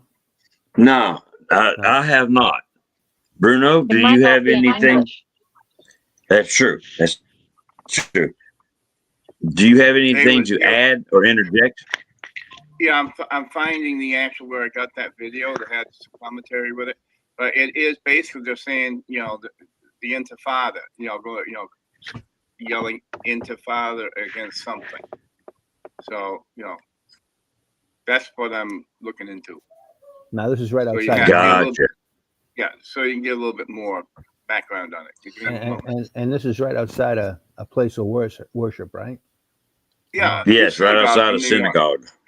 Synagogue, excuse me, synagogue. Yeah. Well, I think when that fellow there, Mamdani, he becomes the mayor, it's going to get worse for those folks at the synagogue. We're going to see blood in the street. There's no doubt in my mind. I am afraid you might be right. If it's, No, I there's don't no know doubt in what my mind. date. Yeah, I don't know what date that's from, but if it's anywhere last near after election, That was last night, I right? was It going was, to say it's recent. yeah, then there's definitely going to be blood in the streets, there's and going to be that's blood in the street. that's bad, and it's going to be the Jews and the Muslims fighting each other. Not necessarily. They're going to fight anybody there. I mean, they're going to go in front of that mosque, but anybody who gets involved is going to go down. Well, yeah. I mean, all I could probably suggest is if you're not Jewish or you're not Muslim, not go out of the fucking house. Stay your ass inside. Yeah. Let them fight the hell. Let them fight it out. It ain't none of your damn business. And start calling your representative and say, why in the hell are these people in our country? Fix it. That's what we elected you to do. Fix it. But then again, if it goes long enough, they may just kill each other off until there's enough of them. There's only a few of them left, and then we can just take them into custody and deport them. Or bury them, one or the other, right? Well, buried and alive, that's... No, I mean, if we can deport them, that means they're living. But if they're not, we can bury them. You know what I mean? And right. Well, eventually, exactly there will come down to being only, one. There will be a last man standing, inevitably. The way I see this thing coming about right now is that it's going to happen in New York first, and it's going to be in Texas. It's coming, and we need to get ready for that because it's going to happen. There's just no doubt in my mind. I mean, everything is being allowed to get bigger, to get louder, to get more. You know what I mean? They're stepping on it. Right now they should have just stepped on that last night. They should have called this should have been like they should have brought in some people. They should have broke it up. They should have get people out of there, break up the whole. None of that's happening. They're letting it happen. Yeah. What do you think, Miss Candy? I'm sorry to stop you there, Hank, but she's only got a limited amount of time, and then we'll hop back to you, brother. Okay. Sorry about that, I'm brother. going to run away for a quick second. Be right back. Yes, sir. Bring that vodka with you. I got a portable IV now. Vodka IV. Yeah. Gotcha, brother. Gotcha. What do you think, Miss Pants? Oh, I think it's a mess. And I think it's been a mess for a long time. And I don't think it's just isolated to a few cities. I think it's everywhere. I've just, even in my small part of the world, I've seen a rise in population. And there is, I don't remember what the number has to be for them to build a mosque, but they're here. They're just not that far away. So there's enough. I've been warning about that for 25, 30 years. Because given I'm in New York, I'm probably one of the first ones to have seen it way before 9/11. Way before. And now it's just spreading. And I keep telling everyone to wake the fuck up. It's coming, and it's coming for all of us. Yeah.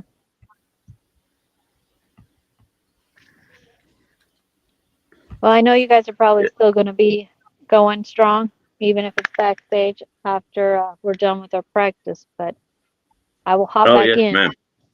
You all have a good conversation, and I'll see you. Yes, ma'am. I'm glad you popped in, and at least was able to visit with us a little bit while we were out live, and people got to see you, or at least hear you. All right. Well, I'll talk to you guys soon. Yes, ma'am. We'll hold you a spot, and we'll just keep right on rolling with it. Yes, ma'am. You be safe out there.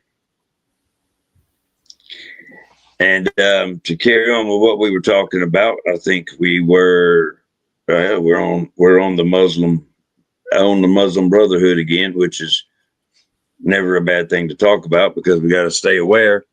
And I'm having some lighting issues really, really badly. Oh, I can give you a little bit more. I give you a little bit more information behind that short video. Oh yeah, let's do that. Okay, and it was protesters call for Intifada actually chant death to IDF outside the synagogue in New York City. Well, then that immediately brings to mind a question for me is if it's just peaceful Jewish folks going into their place of worship to worship,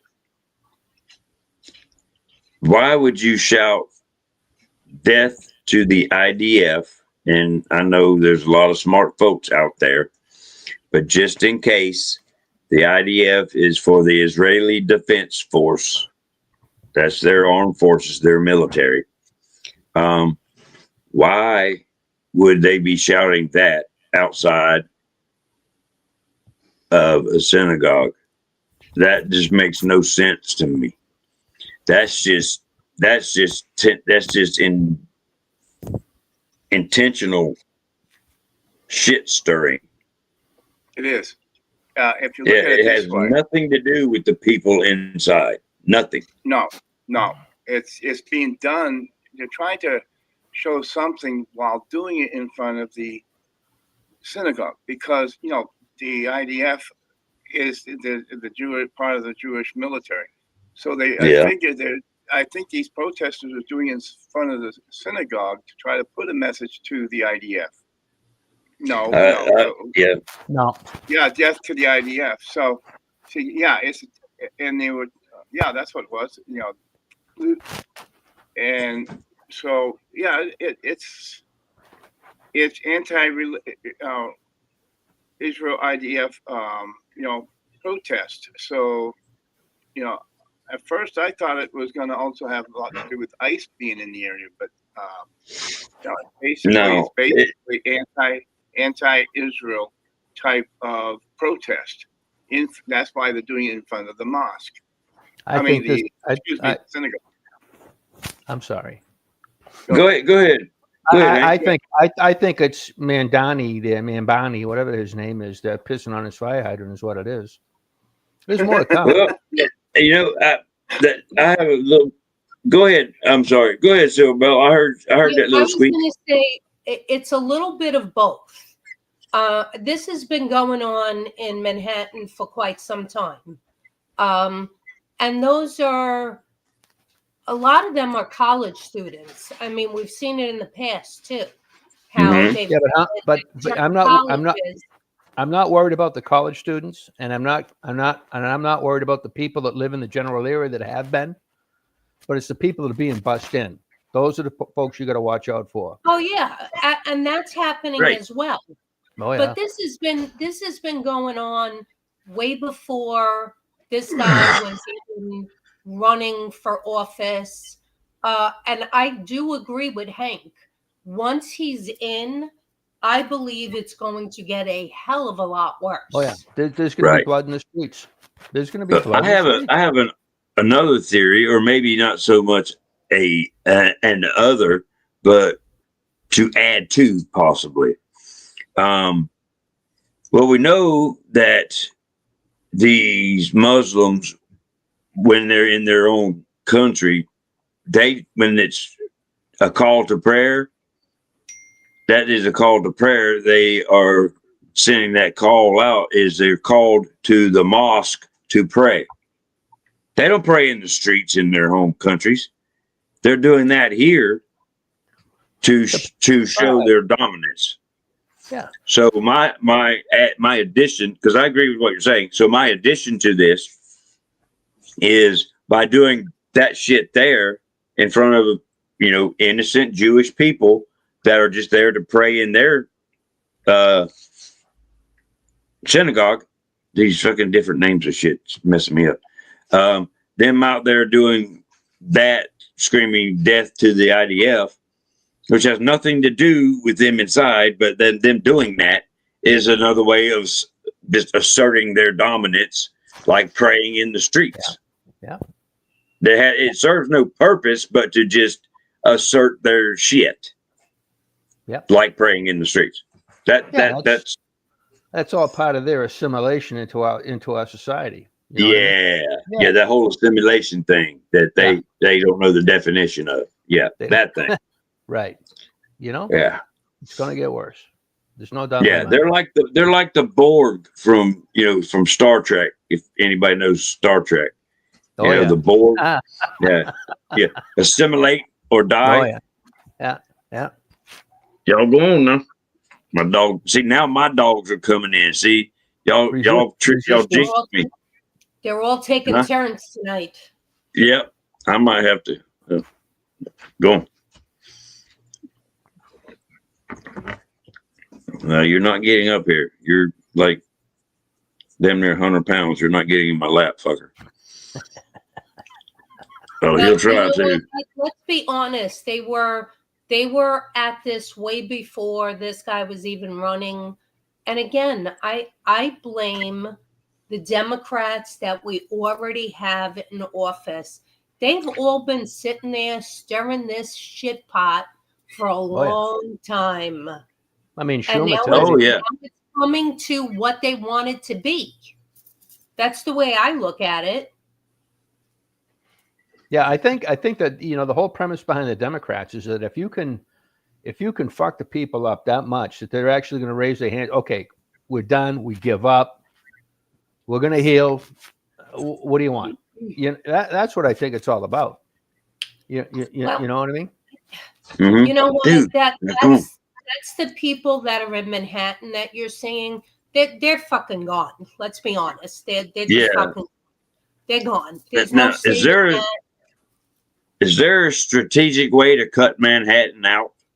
I mean, clear cut it. No. That sucks. Kind of right smack in the middle. I mean, I know that there's talk that Staten Island, which is the only borough out of the 5 boroughs, Staten Island is the only borough that is, I would say, a good 80% or more Republican. They're looking to cut ties with New York. How are they going to do that? I don't know. I posted 2 videos about it. Was it today or yesterday? I've seen that, yeah. I don't know how they're going to do it. It's a very small, out of all the boroughs, it's the smallest borough. I I don't know how they're going to do it. It's not like they could go to Jersey because Jersey is no better. No, they're gonna end up in court. They'll have to go to court to get that to get Yeah, that I don't approved. know how Yeah. that's going to turn out. I really don't. But the problem is it's not just the immigrants. And that's going to be hard fought because if they're conservatives over there, then chances are those folks got money, and there is no way that Mandani is going to let these folks run away and form their own little No, entity he's already because he now he's needs going to them. lose a boatload of money. Well, that's that. Staten Island is screwed, and they know it. That's why they're trying their hardest to get away from it, because he already doesn't like them. Staten Island, I would say again, is a good. I'll give it 70% Italian Americans whose families immigrated here maybe a long time ago, but are hardworking people. They're Early business 1900s, owners. They're hard workers. They go out and hustle, which is the reason why they have what the fuck they have. He doesn't want. Right. He's going to make their lives miserable. I'm sure of that. Yeah, I think so. I think you're right. Oh, look at her. Our favorite Natalie has showed up in the comments. Now she just needs to drag her ass up on stage. Hi, Natalie. I was just talking for you, ma'am. But yeah. Now, what was that first thing you said about Staten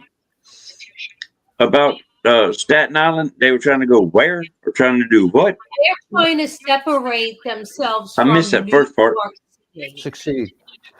They're wanna trying to succeed separate in New York themselves City. from New York City. Be But their own because city. it's very small, where are they going to go? Jersey? No, they're going to be. They want. Just as liberal. They want to be their own city. Yeah, how do you do that? Well, yeah. Why? Why couldn't they be their own city? I don't know how do you go about doing that? I wouldn't It's have going to any. end up in court. Yeah, I mean, you would have. It's going to have to go through court, but it can be done. I mean, they can do. Of course, the Wicked Witch of the North is definitely going to get involved. Oh, yeah. Because the governor is going to have some say in it, whoever the governor ends up being. But yeah, the governor will have a say in it, of course. But yeah, it can be done. Somebody just has to take the time and put in the effort to looking into it and how to get it done. As a matter of fact, Natalie and her group out west, I forget what in the hell they're called, but they're trying to separate or do something with the northern portion of California. They want to succeed from California and make their own state. Split it in half. Yeah, something like that. Yeah, either do that or they want to merge. I don't know. She would know exactly what it is, but I think you're closer to right than I am, actually, Hank. But I know they're one. But she would definitely have a lot of information on absolutely. Yeah. the procedural portion of it. Yeah, if you can only get her ass up there, people that. Yeah. Okay, there she goes. New California State. So yeah, that would be the one to talk to because they've already been investigating the procedures and the procedural need or what you need to make it happen.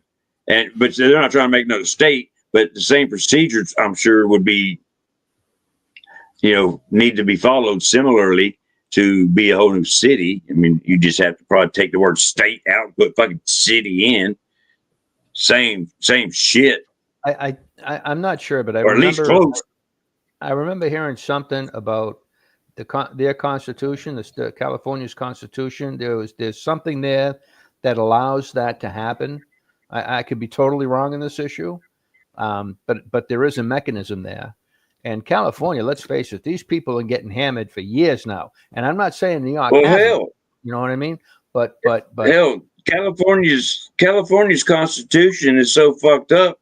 I'm pretty sure that they've got an amendment in their Constitution that allows a gay pedophile grease monkey hair dude to be governor. I think that's in their Constitution too. That's how he's been governor this time. I'm pretty sure it's in there. Yeah. I don't know. Is it, Natalie? You have to check. But he can't run again, can he? Isn't it like? No, I think he's termed out. He's termed out. Yes. Okay. But do you see who's running? I mean, they're batshit crazy too. Oh, that lady. I think that's where they grow batshit crazy. I think the term batshit crazy was developed in California. I'm pretty sure. I think they even patented it. We have to check the patent logs.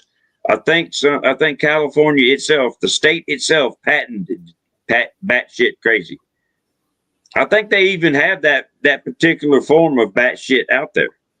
Yeah, it's really funny though. Out of that, and there's like 40 million people that live in California, right?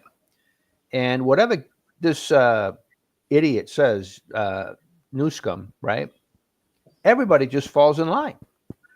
If he decided for some reason, you know what, we're going to build spaceships and we're going to go to the moon, they'd be like, okay, we'll just raise a tax and we'll get that done for you.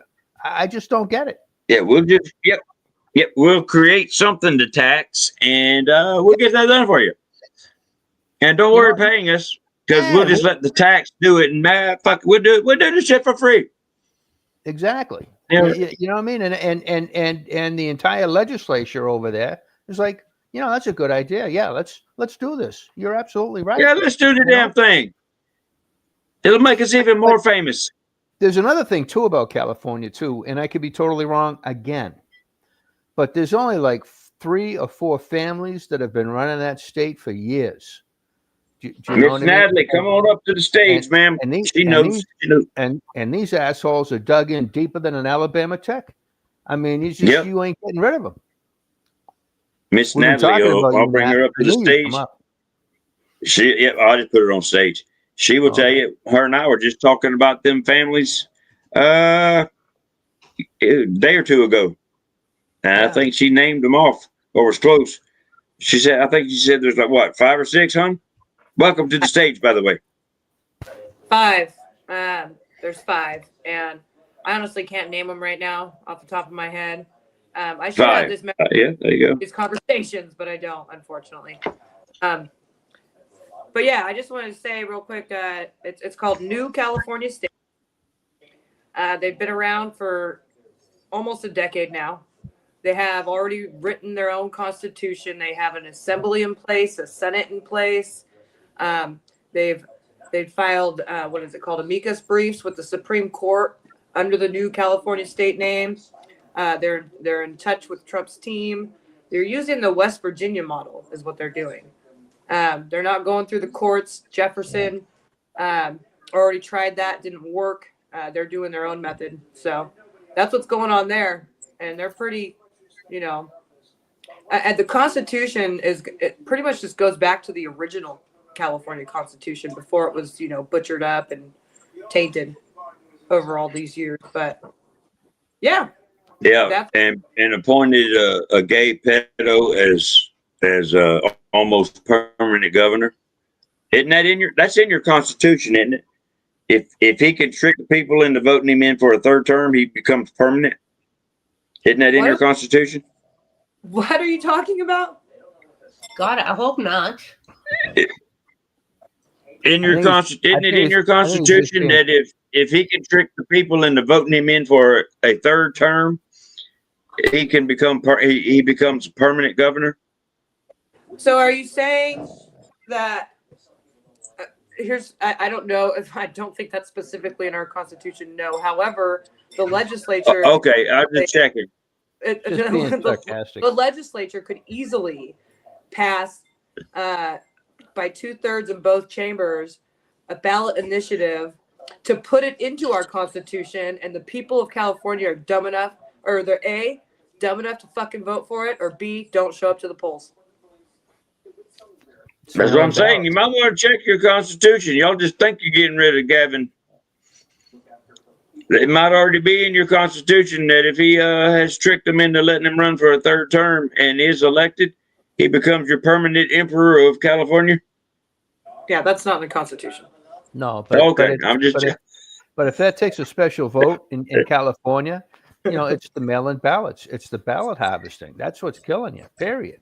Hey, really, if you think about it, talking about that, that's killing the whole damn country. Yeah. Mail-in ballots and ballot harvesting and all that bullshit. That's what's killing the whole damn country. And that's where most of your election fraud is coming from. That and these fucking voting machines. Yeah. Correct. And the Smith-Modernization Act. It's got to be changed. Oh yeah, we were just. I don't know. You heard me talking about that. I was giving my favorite Natalie a shout out. I did hear you. I've been listening the whole time. I just didn't feel like getting on stage, and then you guys summoned me with your California talk, so here I am. Yes. Yeah, well, we knew that would we happen. knew you would We be knew the it was one to gonna happen. ask. We knew you would be the one to ask, ma'am. Go ahead, Dog. I could see how that could work in California. I don't see how that's going to work here in New York. First of all, Staten Island is all the way, towards my side. And we're closer to, Staten Island would be closer, I can't speak, to Jersey. Where if it was like closer to upstate, like the Bronx, they could kind of like part ways from the city and become part of like upstate New York. Do you know what I mean? Yeah, almost like part of the county. I don't know how Staten Island would do that. How about this one? If I was Staten Island, instead of becoming my own city, right? Piss them all off. Ask to join New Jersey. Because now you're going to take the state and the local taxes away from New York and New York State. Yeah, the problem is that New Jersey is just as fucked up and liberal. Yeah, but I mean, they had a chance. I mean, they came pretty close, but there was some funky ass shit going on with that New Jersey election. I will say that. It's everywhere. Bomb threats. Teams down.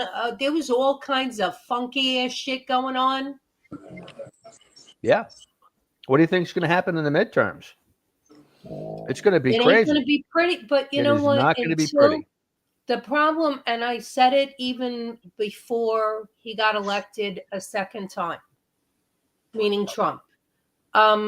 If we don't address the election problems, we're going to continue down this road. Oh, we're going to lose. There's no doubt in my mind. It has to be taken care of. We need voter ID regardless of what effing state you come from. These Democrats are working on this every day. They're working hard on this every day. That's why it needs to be taken up a higher level. It shouldn't be under the states then. If they're going to continue to do this, do you know what they were doing here in New York? They were busing people who are not even legal to vote. Yes. From one polling place to another, to another, to another. So one person probably voted 6 times from Mondami. Geez, I think he's not even supposed to be voting. Yeah. So how the freak are we going to win an election like that? You're not. That's my point. I'm just pulling up a map of New York City. Well, you see what I'm talking about. Staten Island is all the way on the other end. Well, see, what you're calling ends. See, I don't know what that shit means in New York speak. I see Brooklyn. Yep, that would be me. I'm waving. Can you see me? I see you. Good. Put some clothes on. I do got clothes on. Oh, I was looking at the map. That must not be you I see then. No, that's not me. That's probably the crazy people across the street that changed with their shades open in an apartment building with the lights on, that everybody that walks by could see you butt ass naked. You know, when I was a kid, the people right next door, they had no shades, and they would notice. I mean, they were. Fun. I swear to Oh God. Lord. I swear to God. I mean, they just, they got home, the clothes came off. That was it. You know what I mean? And Well, I as hope the wife of the group was at least cute. no, ugly. Damn, dude, not you as got pretty. screwed as a kid. Yeah. You had a bad childhood then. That sucks. No, not really. Okay, I I mean, see it was like, Staten Island. but There's after a while, Staten you're like, Island. okay, big fucking deal. You know what I mean? It's But my kind of father, he funny. didn't. Huh? It was kind of funny because the guy next door, who was a great guy, he passed away. He would sit out there and watch them, from across the way. I was like, one day, because I've really never noticed it. I don't pay attention like that. Until I he pay pointed it out. attention to my surroundings, but that's as far as I go. Yeah. And I'm like, Mike, what the F are you looking at? He's like, look up there, 3rd floor. He's like, the light's on. And these freaking girls are like butt ass naked. I'm like, what? No wonder he's sitting out there with his drink. He's got a fucking show going on. It was kind Free of entertainment. It certainly Free was. entertainment. Hell yeah. Now, I found Staten why he Island. would sit out there all the time. I'm sorry. Go ahead, Gator. Oh no! I'm enjoying listening to y'all. I finally found Staten Island. I had to zoom in too close to get the damn word to come up. See, I don't know where the shit's located, so I don't know what the fuck I'm looking for. I didn't even know what state it was. Okay, it's near the Atlantic. I see that. It's actually not as close as the other one. It's actually the furthest one away, motherfucker. Yeah, that's what I said. It's on the complete opposite end. Yeah, it's the furthest one away from everything. It's all out there all by itself. So really, fuck it, let's just go for it like Natalie said. Let's just make it its own damn state. How do you do that? Ask Natalie. That's what they're doing with California, the top half anyway. No, actually, that's actually pretty good because now that means you're going to have 2 Republican senators, right? They're going to have they're going to add representatives to Congress. Yeah, I like that a lot. And they get to take money away from New York City and the state of New York. I like that a lot. Listen, if that happens, that's where I'm going to move to then. I'll go to Staten Island. My whole family is out in Staten Island. I'm the only one left here. I mean, there's a fucking Rhode Island. Is Staten Island bigger than Rhode Island? No, it's the other way around. Staten Island is small. Small, yeah. Yeah. New California State is going to be a great place for you to come, Silver Bell. It'll be great. Maybe. Listen, you know what? Then I would consider it because the weather there is excellent. Yes, that's my kind of weather right there. Well, California is the only state in the country that you can go skiing in the northern half, right? Sunbathe in the southern half. You know what I mean? Of course, you got your earthquakes and your fires and shit like that. But yeah, I mean, you can experience all 4 seasons in one state in a day, in the same day. You can. It's amazing. And the fire, so the earthquakes, like I can't remember the last time I felt an earthquake, to be honest. So they're really no big deal around here. The ones that that's why they stopped creating them. And then the fires in New California State, now that'll be a thing of the past because we'll actually manage our fucking forests and clean this shit up. Yes. But, and prevent professors from going up into the woods and lighting fires. There you go. Yeah. To advance the climate change agenda. To advance climate change. Exactly. You understand. Bruno, you got what looks like a video down there, sir.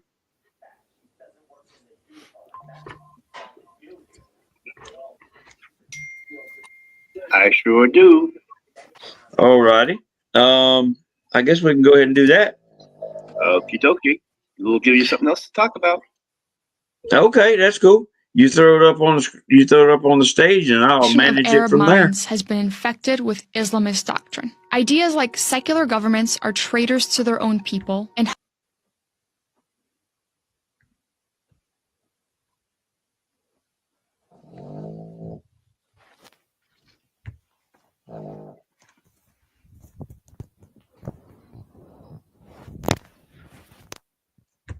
generation of Arab minds has been infected with Islamist doctrine. Ideas like secular governments are traitors to their own people and Hamas is a legitimate resistance movement appear on millions of phones every day. It is all part of the highly advanced media system of the Muslim Brotherhood. Founded in Egypt in 1928, the Muslim Brotherhood is an Islamist movement that aims to make Islamic law the foundation of politics and society across the Muslim world and beyond. The group's official motto is, Allah is our objective.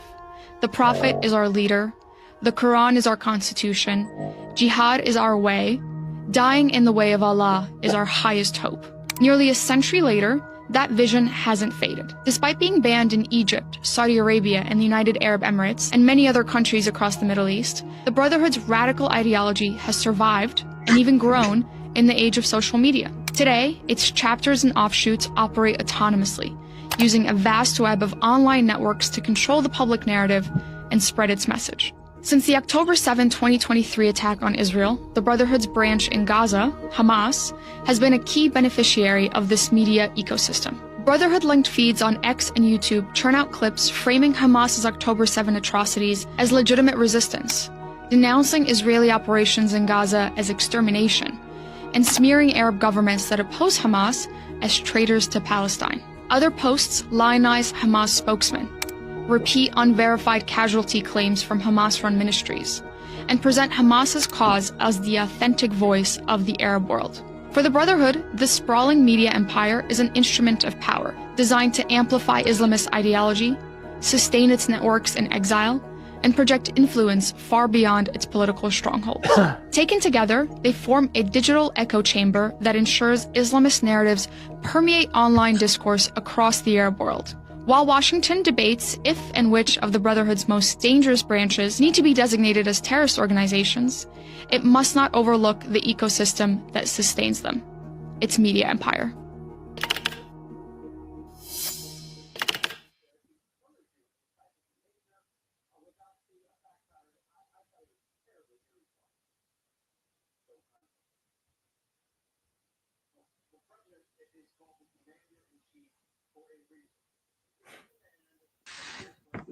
There we go. I had a few problems with my dogs this time. And instead of doing the unthinkable, I just threw them out of the room.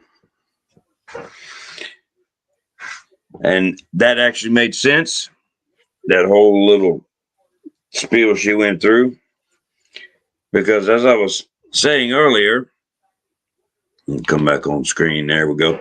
As I was saying earlier, when I was saying that I was almost there in my learnings about the different, I'm still not going to call Islam a religion. I don't think it's a fucking cult. But I am coming to learn that just like on the Jewish people, there's good ones and there are evil ones. Just like I'm beginning to learn that with the Muslim folk, there are the very evil jihadist bastards that we are running into a lot of, them terrorists and them ones that are just praying in the streets just to piss us off and all those kind. And then you have those nice ones that don't want to bother nobody. Just go about their business, run their businesses. And so, and they're getting caught up in it and getting the bad rap. I'm coming around to that kind of thinking. So I think that's what's happening. I don't think you said anything wrong there. You know what I mean? You could come in here and, worship a rock. I couldn't give a shit less. Just leave me the fuck alone. Don't drag me into your shit. I mean, I got my own life. I got my own thing I got to do. I got my own family. You know what I mean? Just don't. Yeah. Just don't try to kill me. Yeah. You can worship a patch of grass in my backyard for all I give. Well, no, not my backyard. I do care if you're on my property, but you get my point. But you can do whatever the fuck you want to, as long as it don't affect my country and you don't try to fucking kill me. That's right. That's your business. That's what this country's all about. You know what I mean? You come in here and you can walk your own road. You can make whatever you want to make of it. It's up to you. You know what I mean? Yeah, just don't be drag my detrimental shit to into my it. country. Yeah. Assimilate to my country. That's and don't the try key to word. fucking and don't try to fucking kill us. Now, like I said, there's good Jews, there's bad Jews, the ones I call the Zionists, and I'm beginning to believe more and more each day that there are them jihadist Islamic pieces of fucking trash, and then there are good Muslim people. That's right. Matter of fact, on my Thursday, on the Thursday show that I'm trying to get back to with Miss Laverne, there's one of those. I had no idea that she was a Muslim until she told me. I had not a damn clue, because she's just a very nice lady. Well, she is a nice lady, but she enjoys fucking with me, boy. Miss Travion. I had no damn clue that she was a Muslim. But I guess that's part of my learning process, because when she told me, I lost my shit. Yeah. For the simple fact that she said that. And then as I reflected back on it over the last few days. Now, this lady was on Laverne's show? Yeah, she actually co-hosts with Laverne. Right now, I've been there a couple of times. You know what I mean? And those ladies, just common sense talk. I don't think I've heard anything wrong come out of these folks' mouths. Now, if one of them happens to be a Muslim, that's fine. I never would have guessed it until she told me. Yeah. And I was like, and then of course, as soon as she said that, I just completely fucking lost my shit. Oh shit! Yeah. I mean, so bad I was fucking screaming at her. Oh, that's and of course I made a complete fucking fool out of myself. I did. I made a fucking complete fool out of myself. And that's okay though. She understood though, didn't she? But she still. Oh yeah, she just kept. Oh yeah, she just helped me make a fool out of myself. She was just sitting there with just grinning. Yeah. And she knew she was making me madder and madder and madder, and she just kept grinning. Oh yeah. Maybe chuckle a little bit and just made me madder and madder about a fucking minute. So mad, I actually just went boop and exited. And I was like, and I said right now, like I'm talking about it like right now, and I'm going, I deserve to look like an idiot. Even still, though, Gato, those ladies there, I don't think I've heard anything wrong come out of their mouth. No. You know what I mean? They're just folk. And, right? that's part of my... they just want what's good for their families, right? And there's nothing wrong with that. You know what I mean? Yeah, I mean... And that's, and then I got to where... with Anthony, when he made his peaceful walk through the streets of Dearborn, and that fucking piece of shit, Jake Lang, pulled up in a bus that they had, or an RV or whatever it was that they had made up identical to Anthony's. Now, Anthony is one of ours. He's one of our endorsed candidates, and he specifically went to Dearborn to find out and look for himself what the actual situation in Dearborn really was. Because when he wins the governor's race and becomes the next governor of Michigan, that's a place he's going to have to deal with. So all he's seen has been what the propaganda is on TV and in the news and shit like that. So he's like, well, I've traveled this whole state and visited everybody. That's going to be one of the things I have to deal with. I'm going to go down there and I'm going to see for myself what the actual situation is. Yeah, he's heard about, Sharia and all this awful shit going on. I'm going to go see for myself. And so he went and we did a show. We pulled up a show on this past Tuesday, wasn't it? The 18th. Yes. And of course, now the guy he had doing the filming for him. It was kind of difficult to watch a little bit. You know what I mean? Oh, it was very difficult, and I apologize to those. No, there's no apology. I had It's the okay. chance. I mean, it's just some guy out there. They're trying to do something. You know what I mean? There's no apology. It's all good. Yeah, You know. and he's not going to be let go or anything, but he has been talked to by Anthony. So I do apologize for that. But It's all y'all good. saw what anybody that watched it seen what Anthony was trying to accomplish, and then you saw what actually happened, and that shit that was happening in the background. That was Jake Lang. Yeah. Yeah, live and in living color. Yeah. You watch Jake Lang create that shit. He started that. The Muslim people that were standing around were just standing there.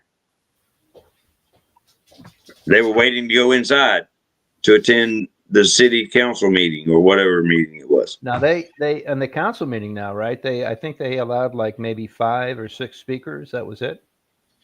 Yeah, I guess something like that. Very small I'm number. not sure how many.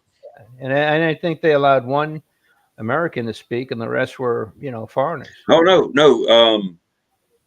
Jake, his sorry, I got it. I got the video of him when he got to speak. Right. And of course, he made an ass of himself. He was cussing them, told them to get the fuck out of our country, told them what pieces of shit they were. Now, Yeah, I will admit, the mayor is a piece of shit. The mayor is a cocksucking piece of shit. Now, I will admit to that. But he's smarter than the other fella. He knew how to handle that conversation. Yeah, he just sat there and let him go on, and he didn't create any shit because he knew he was being recorded. So he sat there and let Jake make a complete ass out of himself, which made the mayor look good.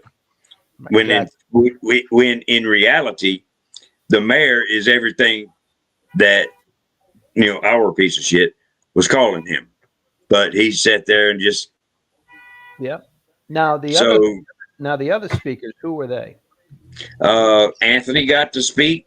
Yep. And believe it or not, another member of the idiots of Jake got to speak, and they were just as damn bad. And that's the only ones I've seen so far that I was able to get videos of. But that was 3.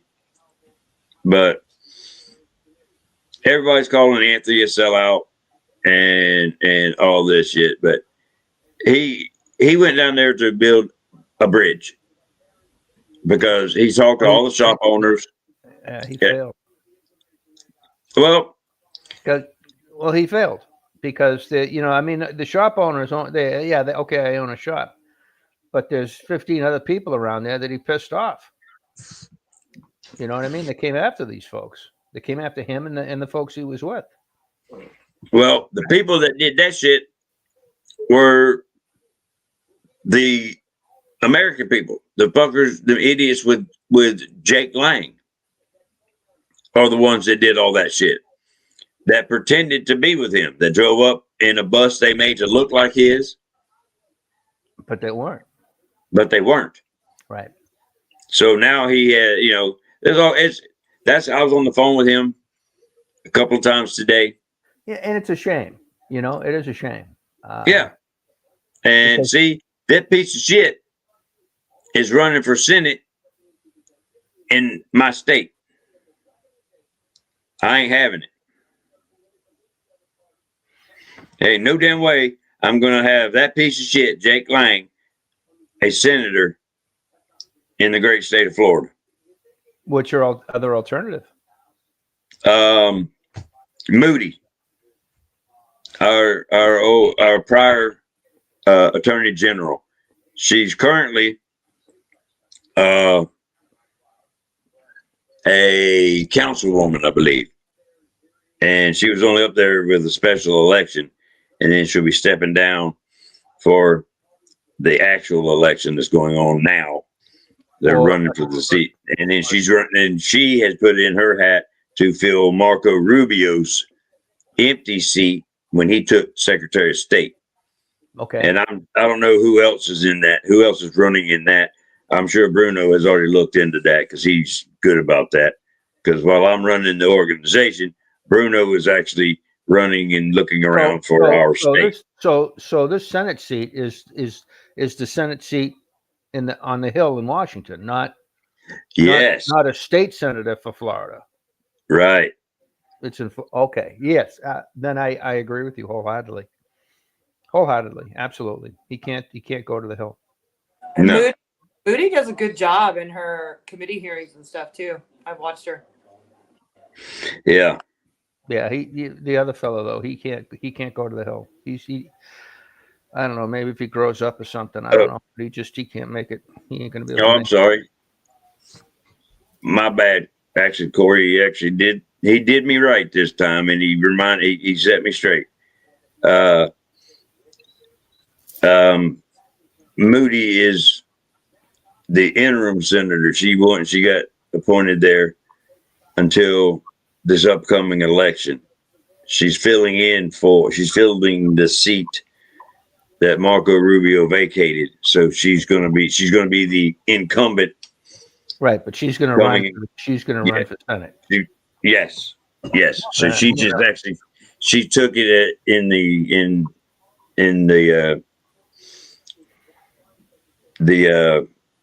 special election to complete Rubio's term, which he was coming up for. It was his cycle in the barrel this time for re-election. So I see. Should be. Yep. No, this is good though. I mean, clearly that's what you have to do. But the other fellow, he's out of control. No, he can't go to the Hill. This not on my mind. It's good.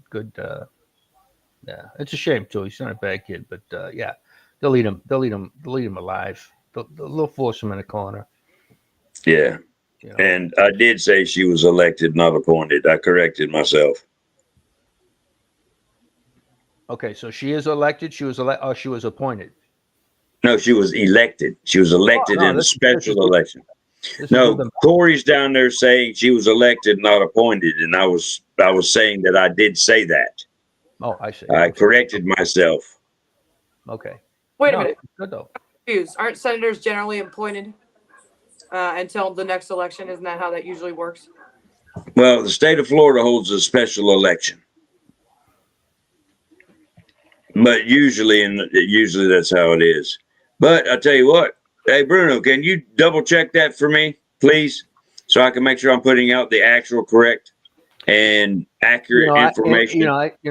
Florida could be different, or they could set up their own rules. But I do think I read something where the Senate is appointed by the governor, and if there's a vacancy. But yes, the House of Representatives have to do a special election. Correct. That's the way I understand it as well. But we're going to double check because I am under that same understanding. But even still, I could be wrong. That's why that guy can't go there. Yeah, that's all there is to it. I mean, I've done tons and tons of background on him, and he's a grifter. I plan on talking about this shit on the special show next Tuesday, and we're going to still do it, but I'm just going to touch on a few items. And when you have multiple give, send, go for the J6ers, plural, and I've got a few of them that are members, and I was talking with several of them in a group text, and they knew him while they were in, and none of them liked him because he was just that. A golf ball on the highway? Yeah, and a grifter. And I looked up some of the programs that he was doing while he was there, and was supposedly for them and all this. They were like, we never heard of them programs. I was like, really? Some of that stuff was supposed to go to your defense. There was some defense funds that was supposed to go to help you with your defense. We never seen anything. I don't know what you're talking about. Really? How about that shit? And you find out that his sister, his daddy had a gift go for him and raised 1.2 million. Where'd that go? And his sister bought a house for about that same amount of money. Is he a Damn. Democrat? Is he a Democrat? I mean, Yeah, No, right. he's running as a Republican, but he sounds like one, don't he? oh, he acts like one. You know what I mean? Whoops, Yeah. I got money. And his sister is a pilot for It wasn't me. for the IDF Air Force. Oh boy. And his mother is Jewish. His father is Catholic. Or that his father was not born Jewish, but his mother is Jew. His father is What a not. combination. Yeah. I got your information. Oh, what do you got there? What you got there, buddy? All right. I think Gator was right. Ashley Moody became the U.S. Senate from Florida in January 2025 after being appointed Okay. by Governor Ron DeSantis. Governor. Yeah. Okay. Thank you. I thought that she was appointed because normally senators, when the seat is vacated, the senators are appointed By the by the governor until the next election, and then it is that seat is then up for election. Election. Your Congress people get they have special elections for Congress. Correct, and that special election date is also chosen by the governor. Exactly. So Because- that's to remove the confusion there. So you got It's Thank you, because sir. senators represent the state and Congress represents the people. So they have to do a special election for Congress, and the state appoints the senators. I mean, how it'd be weird for a state to run a special election for a senator when they can appoint them and save a bunch of money, right? Correct, because to run an election for a senator, which, like you absolutely put it perfectly, ma'am, is a representative of the state, you would have to run that as basically a popular vote, which it is appointed by the governor, who is elected by the people. So the governor speaks for the people, which is basically representative government, which is kind of like how a constitutional republic is supposed to work. Funny how that works. Yep. Now, did you see the fellow down in Texas there? What's his name? Governor Abbott? Oh, Abbott. Yeah, he's quite the character himself. Yeah.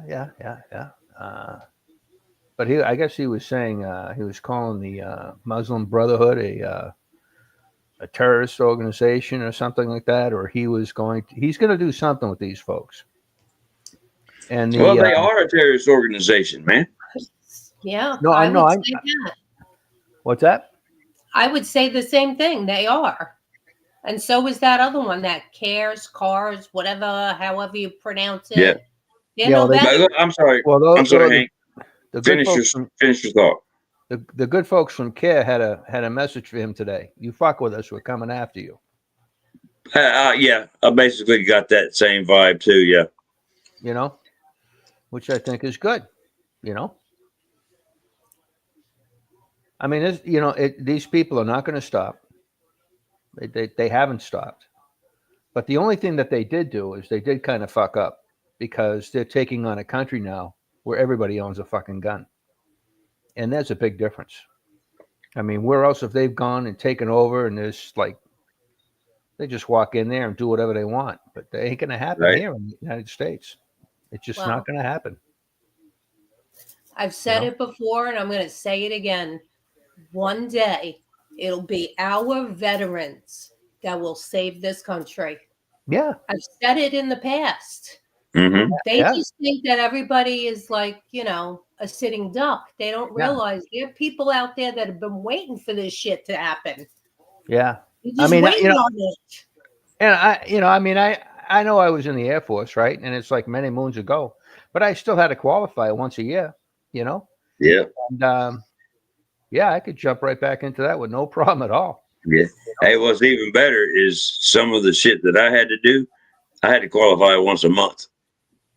Well, that's, you know, there you go. You know what I mean? But yeah, once a year I had to qualify. I went to war with a toolbox. You know what I mean? You know. Well, I did too, sort of. I had a lot of tools in my toolbox. Yeah, but you were on your ship, okay? You were on your ship. I'm a different guy. I'm on a piece of concrete. The plane goes away. Right, but hey, your shit went out and did its job and fucked a whole bunch of people up and then came back. Like if it came back. So you were that motherfucker that wrote shit on them bombs. Said, "Welcome to America, bitch." Yeah, Kilroy was here. Yeah, right. You know what I mean? Right. Oh, I forget you are that old. You can't tell me that there's not veterans out there that are just sitting back waiting for the shit to hit the fan. Yeah, I'm one of them. I'm pissed They're off. waiting. They just wait. I know. I know. I'm just pissed off. Well, I mean, you too. I know that. I'm God only knows. I what can't you got control going on myself there. sometimes. You know what I mean? I start talking about clear cutting. Can you say clear cutting on this show? Is clear cutting? I don't see why not. Yeah, you know what I mean? It's just cut grass. You know, that's us. Just clear cut. I had to clear cut my backyard a few times. You know what I mean? It's okay. You know, it is okay. It's okay. You know, I mean, they had an issue here in Boston not too long ago, and our governor stood up and, well, we're not going to accept that, and we're not going to do this. You know what I mean? Yeah, but when it comes here, it's going to come here hard. You know, it's going to be coming in hard. I mean, you know, if it happens in Boston, I really pity these fucks because, you know, right now they can walk around with their whatever shit they wear in their fucking head, and they can chant whatever they want to do. But when they start breaking shit up, busting shit up, hurting fucking people, I mean, you know, you got Roxbury down the street, South Boston down the street, you got Charlestown down the street, right? And let me tell you something about Charlestown. No one speaks anything of anything. It could be right in front of them. I seen the whole fucking thing. I don't know what you're talking about. I mean, it's just the way it is here. You know, if they want to come here, that's fine.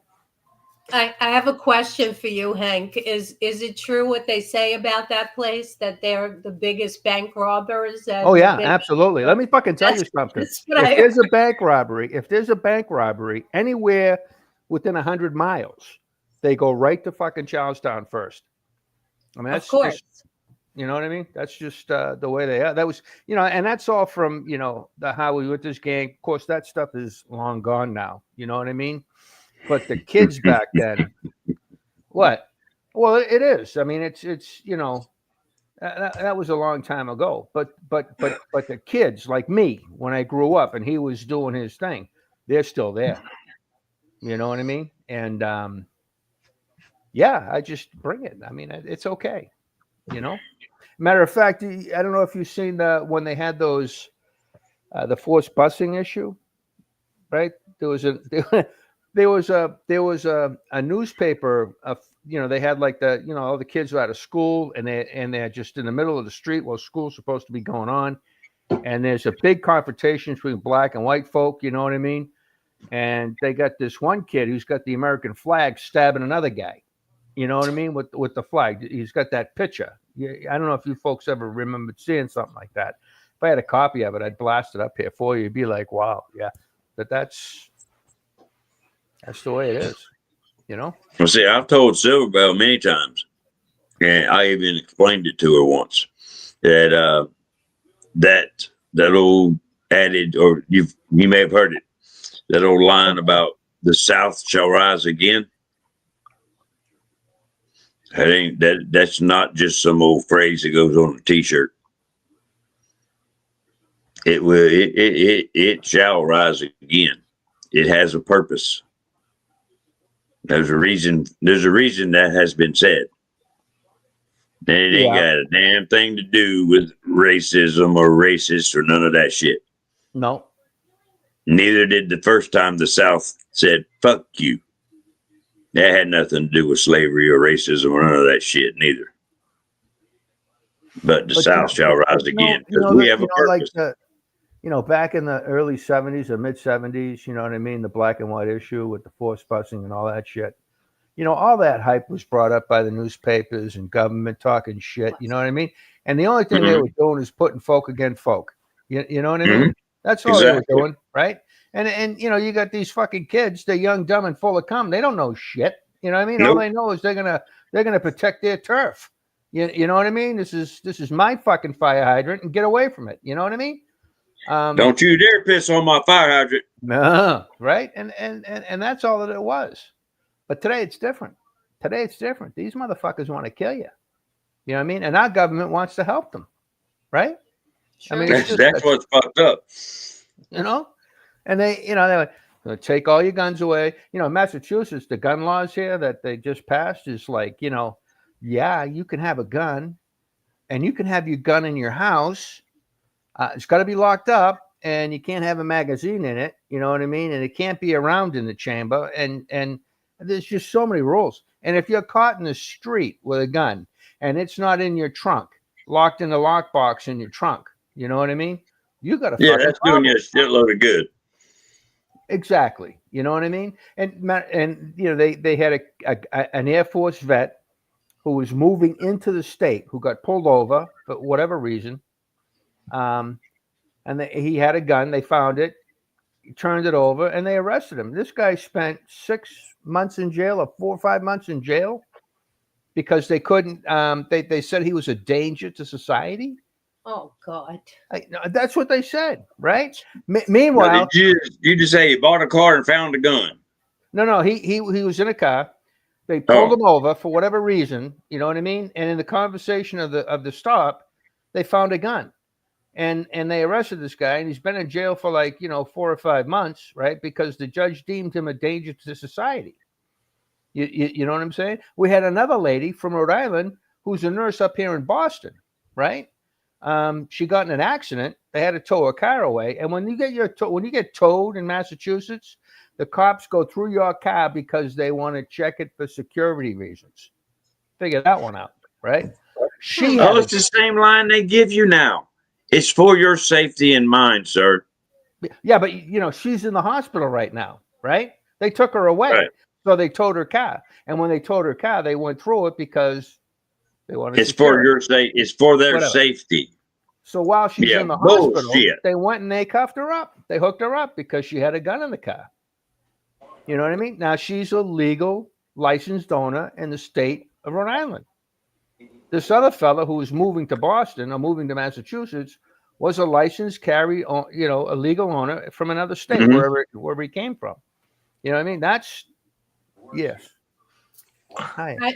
I was going to ask you a question. So she's all good with all her license and all that good shit. Yep. And then you have just any jackass that's a criminal that gets caught with a gun and absolutely nothing happens to them. Yes, usually. How is this, or am I crazy? No, you want to talk crazy? I'm going to give you crazy, okay? So, say for example, you're an inner city kid, and this is happening right now in Boston. You're an inner city kid. You're jacking up a 7-Eleven. They catch you. You got a gun. So now you've armed robbery, robbery, whatever charges they can. The first thing that goes is the gun charge. It goes right out the window.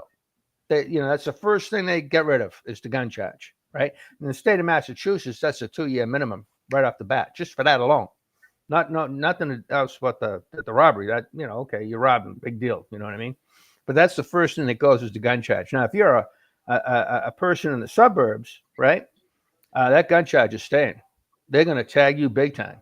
You know what I mean? I mean, because they need to have you on. They need a rap sheet on you.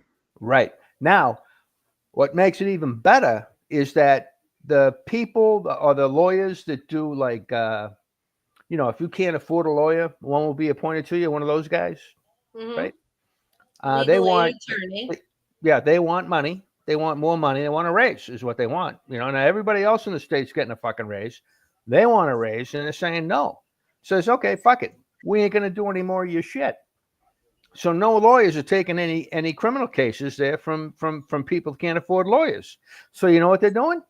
They're just dismissing the fucking case.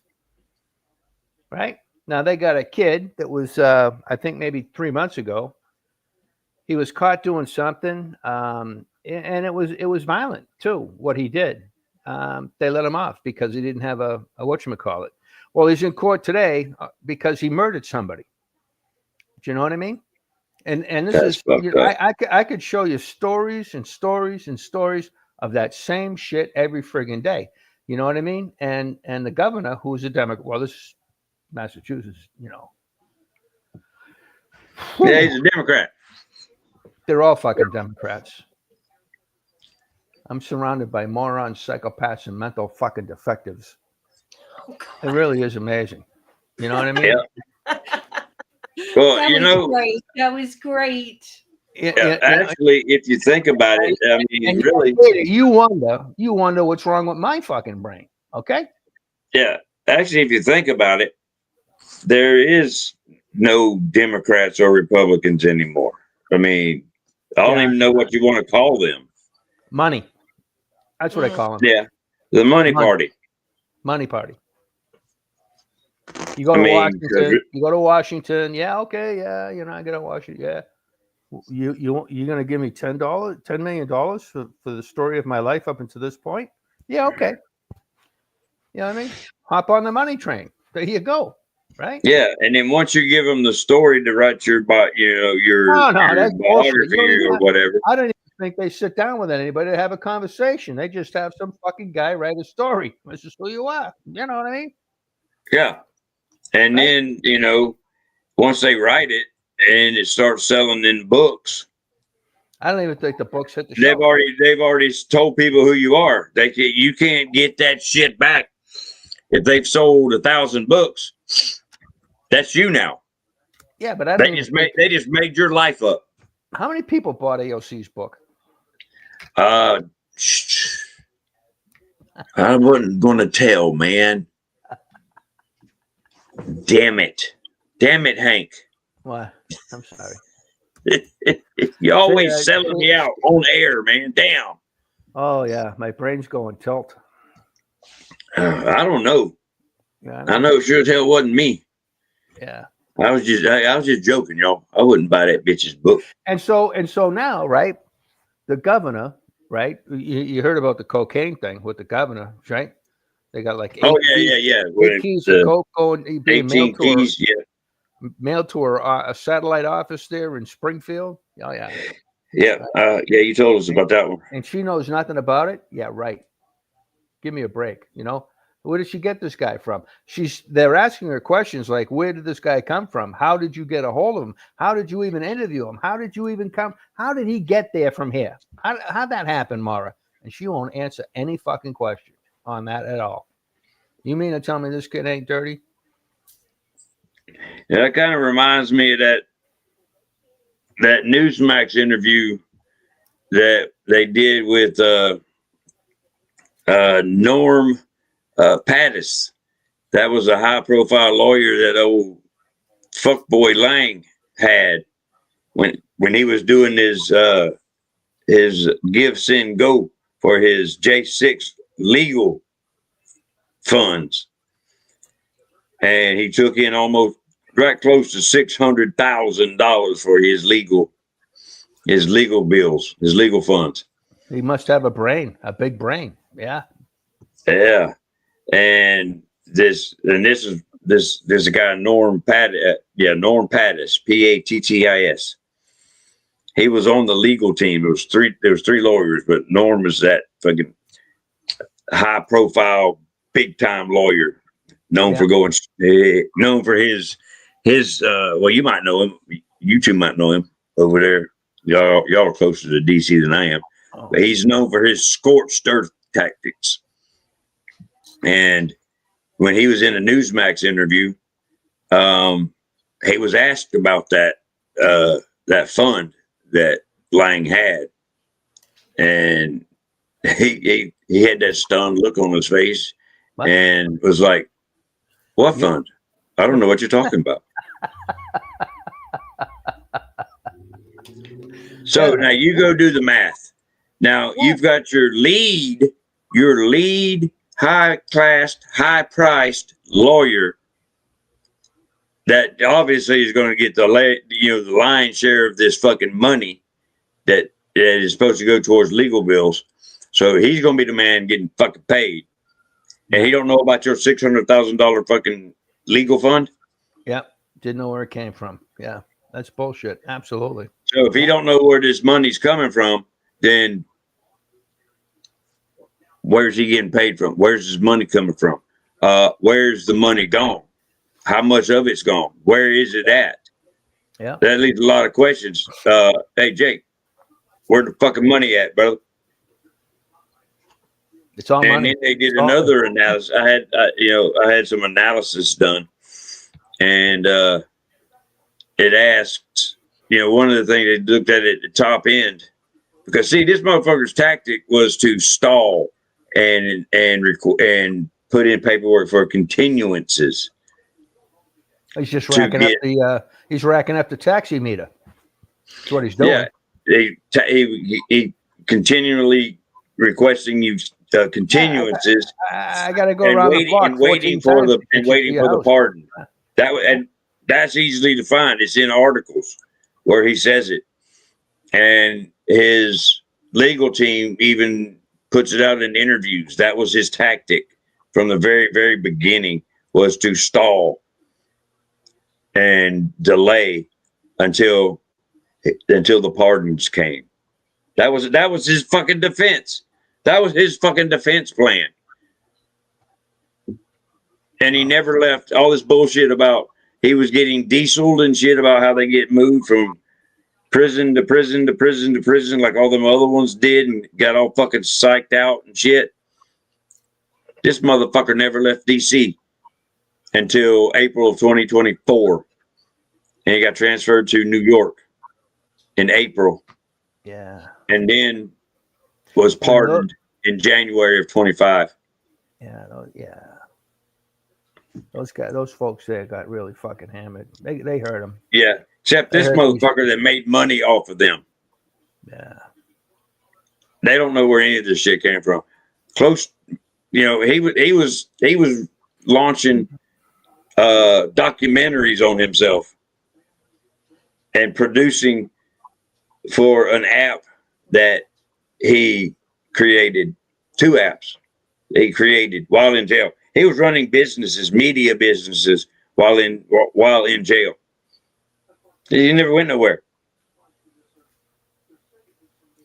He's a grifter. He's a piece of shit. Bruno, check your DMs. So all this shit that he's been, he's a fucking attention whore. He does all these stunts to get attention and get donations where nobody still knows where all these donations went. And even in that analysis for they ran it at 300,000 would have been, that's giving a high end for legal costs over the 4 years he was there. And legal costs. And that's high end. So that's only half of just the 600,000 that they found on that one Give, Send, Go. So where's the other half? That was supposed to be for the J6ers as well. But where's the other half? I have no idea. Everybody's asking the same question. Where did the money go? I mean, every day you pick up the news, a new story comes out, where'd the money go? Right? And you're seeing these people like these, the lady there, was there a lady in Florida there that, was it a $5 million, she ripped $5 million off there, or embezzled $5 million. Oh, yes. I think there was. I can't remember her name though, but yes, I can't remember her name. Right. I have a little meme of that. Yeah. And the only reason why she got caught was she wasn't smart enough to hide it. You know what I mean? She actually stole the $5 million. She stole it. She actually stole it. She didn't embezzle anything because she didn't work for a company. She actually worked in Congress, but she actually stole $5 million from the Wow. So, FEMA. so that's kind of stupid if you think about it, right? I mean, you know, She got a hold of it and stole it. yeah, but it's you know, I don't think I would send her to jail for, you know, stealing the money, right? I think she needs to go to jail because she's fucking stupid and she doesn't belong out in society. You know what I mean? Right? She stole FEMA funds. Yeah. $5 million of FEMA funds. Yeah, I mean, you know, at least the people on the Hill are smart. They send the fucking money out, goes through a couple of companies, an NGO. I don't know how it ended up in my basement. You know what I mean? Right? Right? Hey, but when she's when you go to professional, A to B, I mean, that Hey, line she's is not great. professional. What's that? Not a She's professional. not professional. Non-professional. Yeah. Yeah. Yeah. See, those fuckers on Capitol Hill, they're Oh, they're professionals.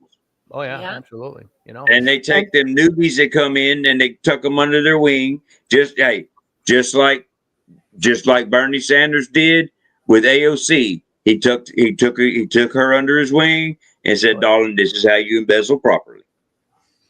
Yeah. And then that's how she got rich so quick. Because You know, the who king else of the embezzle, I think Bernie it's the himself, called the her. first week, Gator, they gave her a $10 million book deal. The first week Amazing. she was there, $10 million book deal. That was the payoff right there. That was the hello. How are you? Welcome to the club. This is what we need to do now for us. You know who You know what I else mean? Bernie has under his wing now? Our Oh. new mayor. Oh yeah, of course. Yeah, he was doing all the finances for him and Now, here's a There's fucking lot guy of who's money never worked a day in flooding his New life. York. You know, I mean, You know, do you guys realize how much money comes in and out of New York City?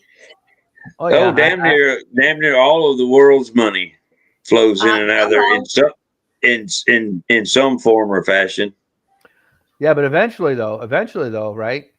You know, the money houses in New York are going to leave. They're going to go somewhere else because they can't have their people getting fucking chewed up in the street going to work. It's going to happen, Oh yeah. right? Well, Wall Street is definitely going to move. I have a feeling that Yeah, Wall I mean, Street even does the not need to be in Manhattan. the Freedom Tower is half full right now. It's half full. They can't even fill it's half. I Right. mean, the writing's on the wall. You know, I mean, yeah, and I think Texas is going to get it. You know what I mean? Because there's a lot of infrastructure being built in Texas right now. There's also some of it there already, so it's not Yep. difficult to take whatever's left here and just move it there. Yeah, it's just Yeah. it's all Texas telecommunications at that point. Texas is becoming quite the place to go as far as Yep. financial shit and companies, and a lot of places are going to Texas, which actually really doesn't hurt my feelings because it was between Texas and Florida was a big destinations to be headed. In my opinion, as a Floridian, head out Texas way, because really, we're nowhere near as big as Texas, and when I say we're full, we don't have room for you. I'm not being rude. It's just we really don't have the room. We don't have the land. We got nowhere for you to build shit. But we do have some room for Silverbell. Get it? We do have some room for Silverbell. I hope Oh so. yeah, I mean, we don't have a place to build a fucking gigantic ass factories and shit. You know that would incorporate all the companies that are moving here. We don't have that kind of space. Hold on a second now. I just foresee in the future that Walt Disney ain't going to be in business much longer. Well, that'll free up about 38,000 or was it 38,000 acres or some shit like that. Something like but that. a lot of that shit's swampland too now. That's okay though. They built Disneyland on it. They could build a goddamn building to do computers, whatever, something. You know what I mean? But I do they think can use a lot of the existing structure that Walt Disney has. Yeah. But yeah, once you get past Central Florida, well, mostly if you get past Lake Okeechobee, there ain't shit, nothing but the Everglades. Everything's swampland except for the small towns that are out and about. Yeah. But you ain't building shit big out that way. Mm-hmm. Except for, and half of Miami is on stilts. At least the outskirts. Yeah, I've only been in Miami. And you twice. damn sure ain't going west because there ain't damn sure ain't nothing out there but fucking deep ass swamp. There's plenty of room in New California State. We New got California all the State. I love it. Yeah, you're gonna need the tax. You're gonna need the tax base. Absolutely. You know, you only need the tax. California weather is wonderful.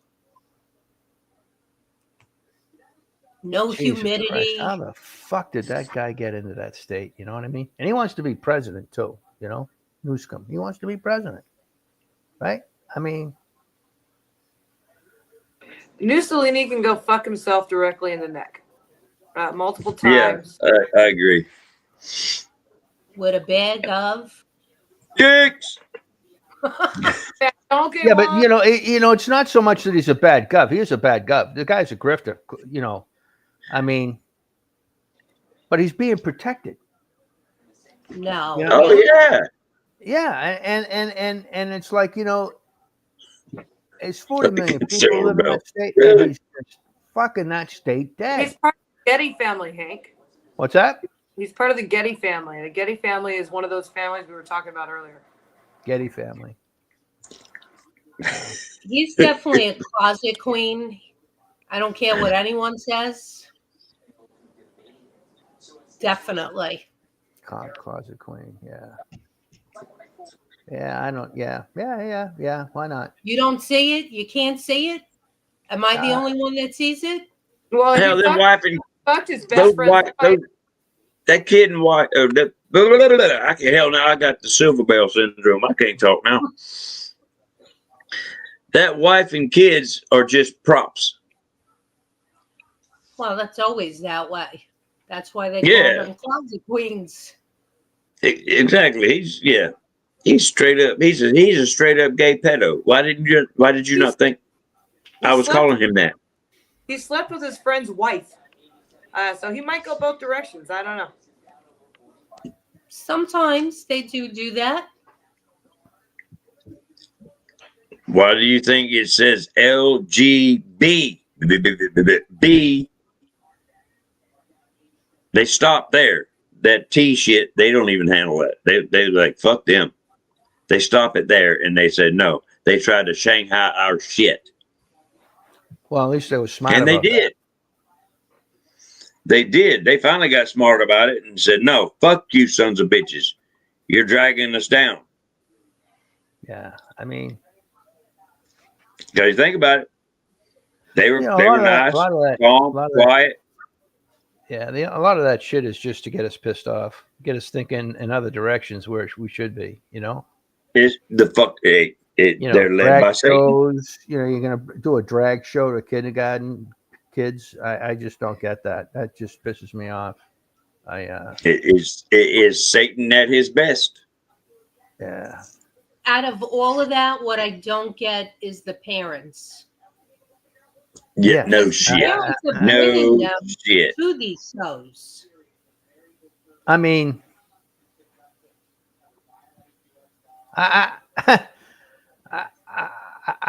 yeah, bad. That's it. I'm speechless. I am. I mean, I'm just thinking. You got some guy's undercarriage flopping around in your fucking kid's face. I don't get it. You know what I mean? I just don't get it. Right? Oh, I'm with you 100%. Just like Silver. What kind of parent is going to bring their kid to that? And I mean, listen, I'm born and raised in New York. I've been to gay bars. I've been to drag shows. You name it. I've been there, done it.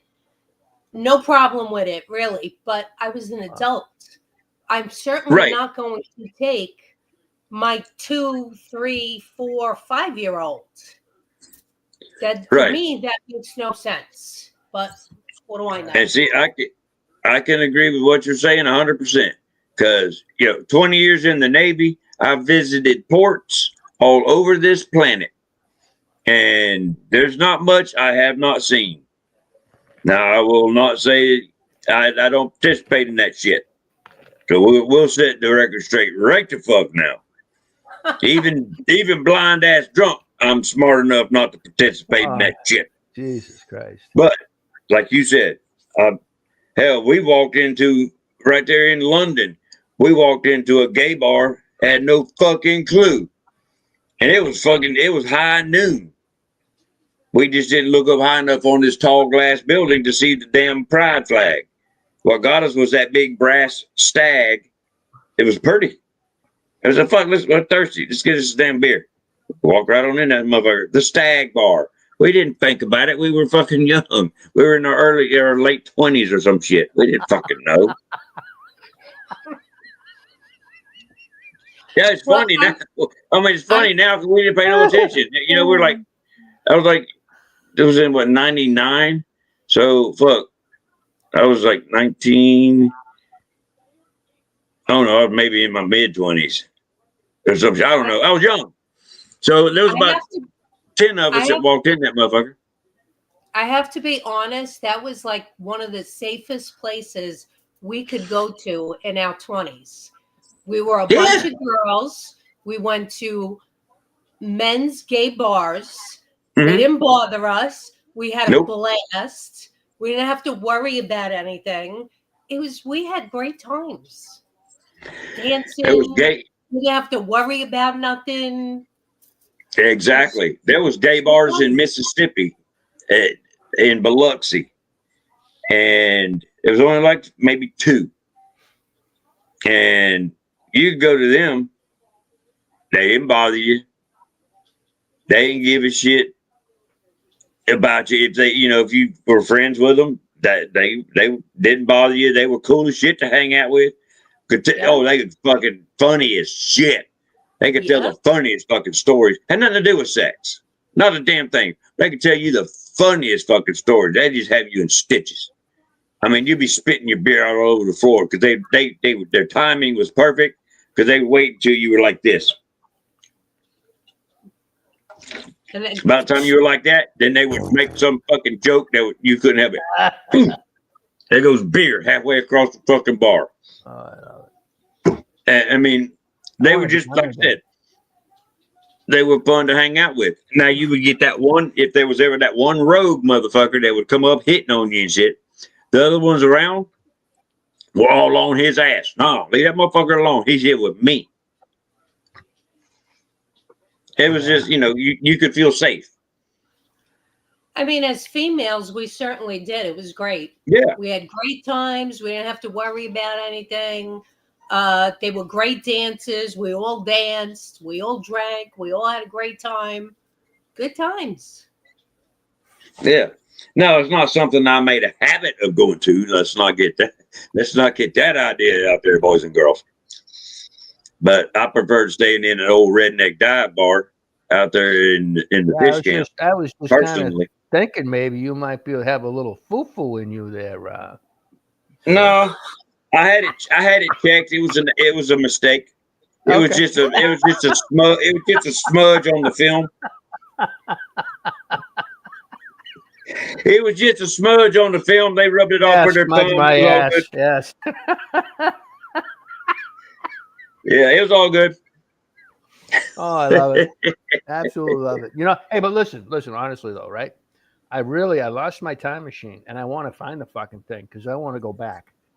Yeah. I'll tell you something, the late 70s, the 80s was just awesome. It's great. It was just so awesome, Me too. Now it's Jesus Christ, it's like, yeah. Yeah, it's bad. Yeah. I want to see. Can't wait for that. Yeah. Oh, I did learn something else too. Oh. Yeah, I did. We don't need to say law after Sharia because the word Sharia actually is law. That's what Sharia means, is law. So when we say Sharia law, it's actually like we're saying law. Just throwing that out there. Just give me a little minute here, all right? Just give me a little minute. So, say for example, right, that Here we go. Sharia is now a mainstay in the United States, right? And my wife, for some reason, disrespected me by not cooking my steak right. Does that mean I can haul her ass down to the town square and have the local imam beat the shit out of her in front of everybody? I believe so. Yeah. So I think, to me anyway, I think that would be the message I would be giving every fucking woman in the United States right now. Okay. Am I wrong? May I address that? Please. I'm telling you right now, if that was the case, you ain't getting there in one piece. I could guarantee you that. And that's okay. But I kind of see his point, though. I'll make a phone call. I'll get Ahmed, I'm getting Abdul, his and all his point. buddies, Alibaba, and all the motherfuckers over here, and they'll drag And all the 7 thieves and shit, all them motherfuckers. Yeah. I'm But taking the Alibaba and whole the 7 thieves. but what I'm trying to say though is that, right? To me, right, that would be a message that I would be drilling in every woman's fucking head in the United States right now. That's the only way you're going to turn guys around and say, hey, whoa, we ain't doing this. Homie ain't playing this fucking game. You motherfuckers get out. They're not going to hear it. They're not going to hear it. They're not going to hear it. And the reason why they're going to hear it is because they're already fucking brainwashed.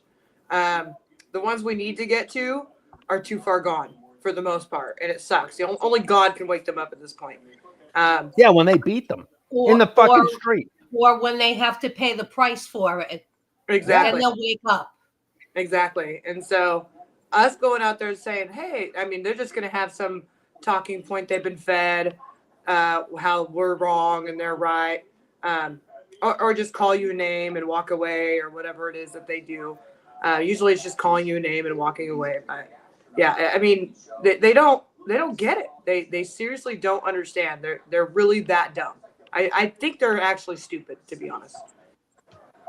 Well, yeah, it could be more on the lines that no, that won't happen here. That can't happen here. That's what I think. That won't. They've been saying that shit for way too long. Yeah. And now it is here. Well, and they need to realize it.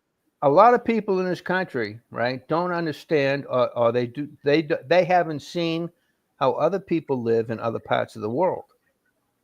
Do you know what I mean? They haven't. I know exactly what you mean. And these people need to learn this shit. And I agree with what you're saying. Is they need to have that message drilled into their head. And no offense to the lovely ladies that are currently present or even listening, but you're right. They need to be shown what Sharia actually is. They need to be educated on it, taught, educated, whatever you want to call it, and say, this is what it actually is. It's not some fancy sounding cute name. This is what is going to happen. Yeah. If too many of them take positions of power, this is what is going to end up happening. And it's going to be you that it happens to. Well, yes, Bruno. He's coming in. Yeah, I had you gave me a lightning thought. All right, what you were just saying, and and thank you, Hank, too, for putting it over there. It better be good because you interrupted mine. I'm sorry. We ought to have a separate podcast. Get all the information that's been recorded and all that. What Sharia does to women when they do stupid things, what they consider stupid things. That don't have to be stupid. I know that, but we put it out there. We do it through a podcast. We'll educate them on that part, and maybe you get some turnaround there. Do you know that the district attorney of was it Minnesota? What's his name? Mark Ellis? No, I have no idea. Ellis, I think, is his last name. But he told his girlfriend, not his wife, but his girlfriend, to take the trash out. She didn't do it. He beat the living shit out of her, right? And she had to go to the hospital. And they got pictures of her all marked up from, where he's been beating her and shit like that. And nothing ever happened to the guy. And he's a Muslim. You know what I mean? And See, that's the bad ones. That's the ones we don't want here. Just like I said, there's bad ones and there's peaceful, decent ones. right. He's one of them assholes that's got to go. But I he's also a district attorney. I haven't. That don't matter. Rip his Well, ass out of the it office does matter and because send him back. other women that come across his desk, like, oh yeah, okay, no big deal. You know what I mean? We'll lessen the charge. Yeah. He's got to go. And actually, what Bruno said, I kind of like that idea. Yep. It would honestly, it would kind of be something along the lines of, like a modern day type of civics class, sort of, to explain, hey, this is what's going on with other areas in the country. And this is what to expect if you don't open your eyes and wake up to see what is going to be coming if coming down the pike. You don't start voting the right way or getting out to vote for your own safety. Yeah. These people got to go. Absolutely got to go. They just got to go. Yeah. These people are they're fucking cancer. That's all it is. Yes. Cancer. That's it. Nothing else. And then we could also absolutely make the distinction that there's a distinction, just like with the Jewish people, there's a distinction. And there's a distinction with everyone, just like with the Christians. There's a distinction.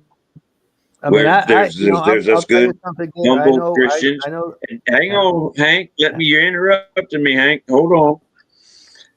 And there's Christians. There's good, honest, faith believing Christians, and then they got this. Recently learned about Christian Zionists, and I ain't quite sure about them folk because some of their beliefs are, a little Christian nationalist. They're a little out there. You're gonna have to kind of check on them yourselves and create your own decision about how they roll. I'm not too keen on it personally, but like I said, each side has their good and their evil, and each side is starting to drift apart and form their own good and evil on either side. So each side has two sides to a coin, is what I'm getting at. I'm sorry, now go ahead, Hank. Well, it was just everybody's got assholes in their group, right? Every walk of life has their own assholes. Yeah. I mean, that's just the way it is. You know what I mean? Mm-hmm. But some assholes, yes, sir. But some assholes feel the right to go fuck with people, and those are the ones I don't like at all. Just leave me the fuck alone. That's all I'm asking. I ain't bothering you. I ain't gonna go out and bother you. Why? You know what I mean? That's right. Well, that's what I was getting at. Go ahead, ma'am. I did want to say that what Natalie was saying, that you can't wake some of them up, but I can't remember the name of the whatever it was in Michigan. They are, I guess, because their city council and all that is now all Muslim. Right. They're doing away with the gay pride flag. Have they thrown anybody off a roof yet? They're taking it all the way to the Supreme Court, and they're probably going to win, but I think it's funny because you have all these LBGQ, whatever the frick you want to call them, are all into them, and here they are already. Oh, no, gay pride flag. I think it's kind of. I have an idea as to wake up some of the people that we think we can't. So the Tate brothers, Andrew Tate. I forget the other one's name. Most women hate them. Can't stand them. Especially the ones that we need to get to, right? Because they're just very demeaning to women, especially Andrew. And so, well, they're Muslim. Andrew's he's been on there. He's a Muslim. I'm out here as a Muslim fighting for Christian rights, and you guys aren't out here with me. I've heard him say it before. So I never heard heard of the guy before, but I'm gonna look him up. Andrew Tate. just point to Yeah. him. Oh, he's quite the character. Point Okay. to him. Hey, to Yeah. these women, you know who Andrew Tate is? Oh, let me show you some of his videos. Oh, this is No. Muslim care. I mean, that's how you start waking people up. Is by Yeah. even that might not work. Maybe that might not work. Yeah. Suddenly they'll Hey, fall you in love. remember? When I was a kid, right? So they drag you down there into the school auditorium there, and they show this film up there, like Death on Highway 57. You know what I mean? Blood Or, on the highway. What's that? Blood on the Highway. Blood on the highway. Yeah. Let me tell you something. When you pick up a person's face that used to be on a person's body, you know what I mean? That just or when you see that for real, I know it's film, you know what I mean? But that had an impact on me. You know what I mean? I just where do you go? I just my whole life I never drove like a maniac. You know what I mean? I don't even drink and drive. But and people need to see what happens to women in those cultures, because they're not treated well at all. Matter of fact, I think they're, my dog gets treated better than I do anyway. I mean, that's just like physics or something here in the United States. I don't know. That's all, you know what I mean? But yeah, but he's a cool dude. I love him. Yeah. Hey, did you see? Did you see the folks there talking about not following direct orders there from the commander in chief? I have heard about it, but I have not actually seen the video, but I have heard about it. I guess there's like 5 or 6 people there. They were up there talking, right? But when you look at where these people came from, they were like, a couple of them from the CIA, a couple of them from the military high up. You know what I mean? And, their message is you don't have to follow an illegal order. Well, we all knew that. You know what I mean? Oh, yeah. We all know that, right? That's like boot camp 101. Yeah, you don't have to, but hey, but listen, let me ask you this. In boot camp 101, what the fuck is an illegal order? Who knows? Right? Exactly. And the way I was explained it is it's anything that goes against the standing rules or standing orders against the Constitution, which you are supposed to know, or against any base regulations that you're supposed to know, or against the UCMJ. Those are illegal orders. Against Navy regulations. My bad. Well, it's UCMJ, right? For you, UCMJ, we have Navy regs, which is a whole different document from the UCMJ. UCMJ is a uniform code of military justice. Right, correct. And like we had the Navy regulations. I'm sure that there's the Marine Corps, there's the Army regs, all that shit, which there's just slightly a little bit different, but that's what you follow. If it goes against those, that's an illegal order. Right. But what they're saying though, when they come out the way they're saying, they're saying they're giving everybody a message. So now they're leaving it up to a person. Hopefully the person's like, yeah, no, we can't do that. I can't send that invasion in. You know what I mean? That's what they're doing. That's what they're saying. Mm-hmm. Right? To the average ground pounder out there, who's behind a gun, who's got a toolbox, who's fixing a jet, you know what I mean? It don't mean shit. But that message is meant to people that actually pull the trigger on them on their specific mission that they've been assigned to. Do you know what I mean? And they're like, well, if this is not right, I can't send them in there because now I'm liable. You know what I mean? Yep. So it really throws they did bad, and they need to be fucked with. And I think that Trump. Oh, I'm sorry, Bruno. Go ahead. I know you want to say something there. Well, I was going to bring up you guys just a short moment ago. You were talking about women being how they're treated over there. You want to be able to show people what it's like.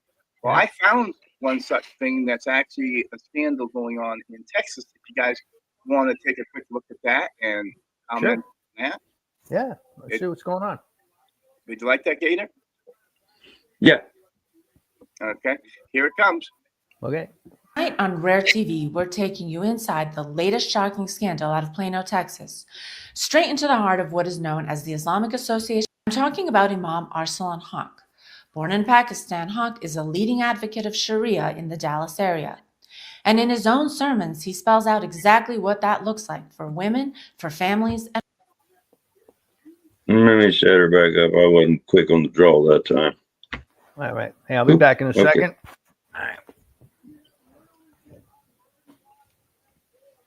Well, you have to just listen. on Rare TV, That's okay. we're taking you inside the latest shocking scandal out of Plano, Texas, straight into the heart of what is known as the Islamic Association of Collin County, the Plano Masjid. This isn't just a local mosque story. This is about what kind of ideology Texas is now willing to reward with your tax dollars. I'm talking about Imam Arsalan Haq. Born in Pakistan, Haq is a leading advocate of Sharia in the Dallas area.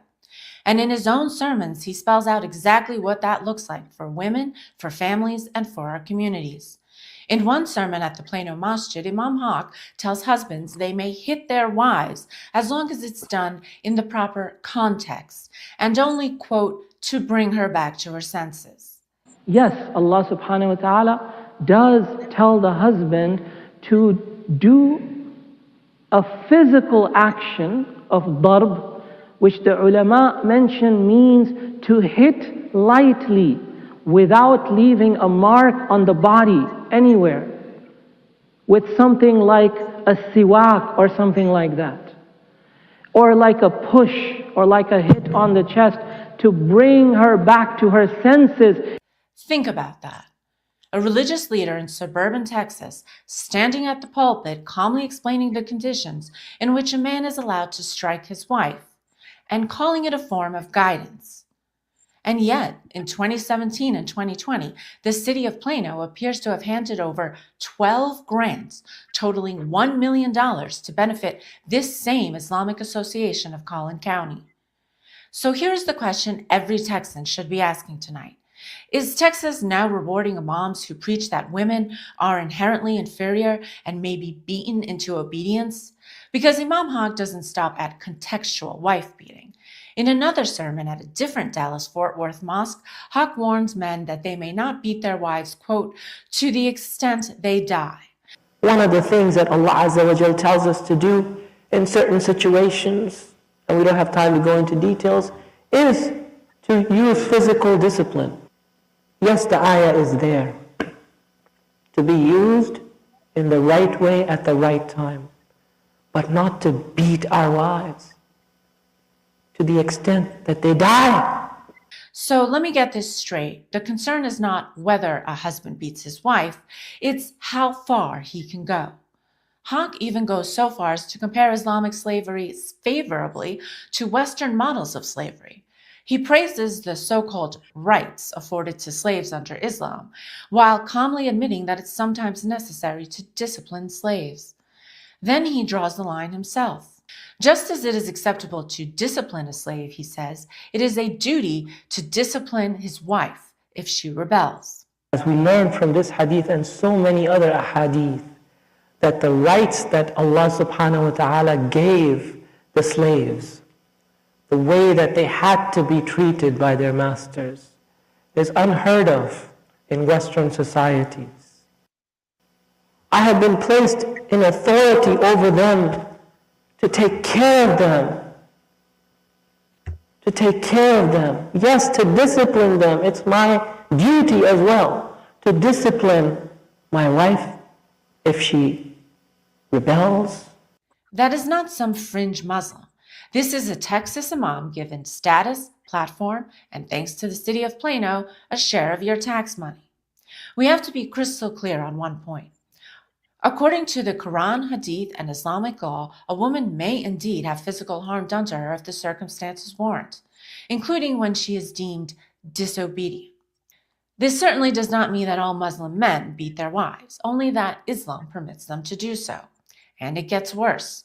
The same foundational Islamic texts also record that Muhammad captured women in war and treated them as spoils, as tradable human property. The Quran explicitly permits women taken in battle to be kept as sex slaves. That is not a smear. That is what the texts themselves say and what classical jurisprudence has upheld for centuries. These are not things any community should be proud of. So why in Texas are we seeing the opposite?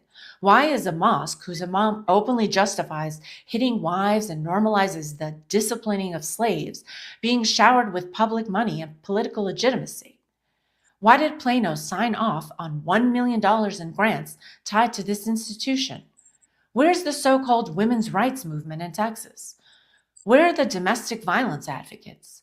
Where are the city officials who approved these grants? For Rare Foundation USA, I'm Donna.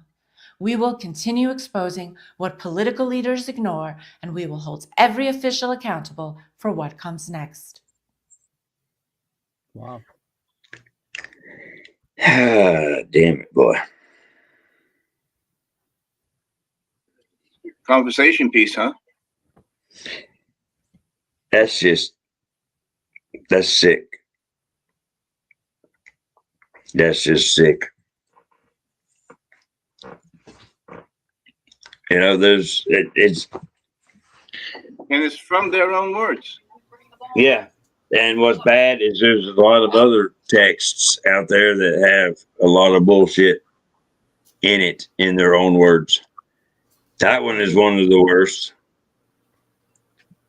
That say, oh yeah.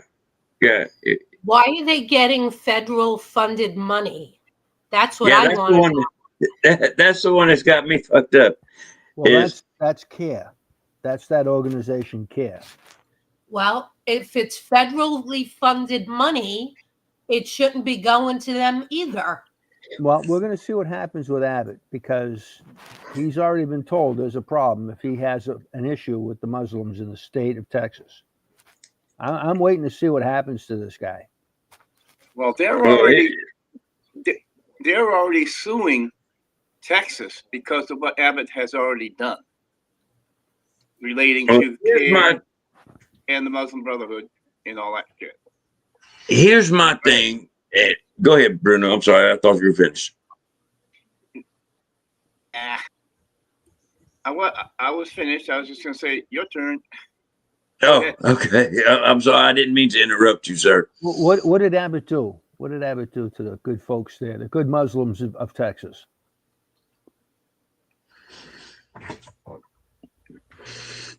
I'm not sure. I'm sure he passed some law that. Can you hear me? Anybody hear me? Yeah, I can hear you. Okay. All right. Okay. He passed a law through the state, calling on CARE and the Islamists in that area being part of a terrorist group. Correct. Foreign All right. terrorist group type thing. Now, because he designated that through his state, okay, we've already done that through the State Department, but he's done it to cover his state, and now CARE and this Islamic group is suing Governor Abbott through the state of Texas. So that's going to bring to light a lot of stuff too, that may wake up some people pretty damn quick. Yeah. These It people all don't depends play on that how way. much. Yeah. It all depends on how much money is going to get thrown into it. Yeah. Now, the election we just had only involved a few states. Is that correct? Yeah, as far as the 2025 elections. Yeah, that was only a few states. They're like the midterms. But I think the midterms, there's throughout the country, I think there's almost 900 candidates that are Muslims running in different offices throughout the country. Yeah, there were the lower level offices like city councils and stuff. That's okay. But It's foundation. Those are foundations. I mean, Yeah. they're not, but right now they're not the top shelf guys, but they will be in a few years. You know what I mean? Maine, Yeah, I those do. poor bastards up in Maine, they're inundated with them. You know what I mean? Matter of fact, they're out there, and they have their podcast, and it's all about Somalia. We're here for Somalia. My responsibility is Somalia. You know what I mean? Oh yeah, I know exactly what you mean. But I do want to backtrace just a minute and get back to what Miss Silverbell said about the federal funding. And we break it right down to the point, because they're always screaming about it. They're always bragging about it. Is the Congress, the lower chamber of Congress, the House of Representatives, are always puffing their chest out and saying it with their whole chest. Well, we hold the purse strings. Okay.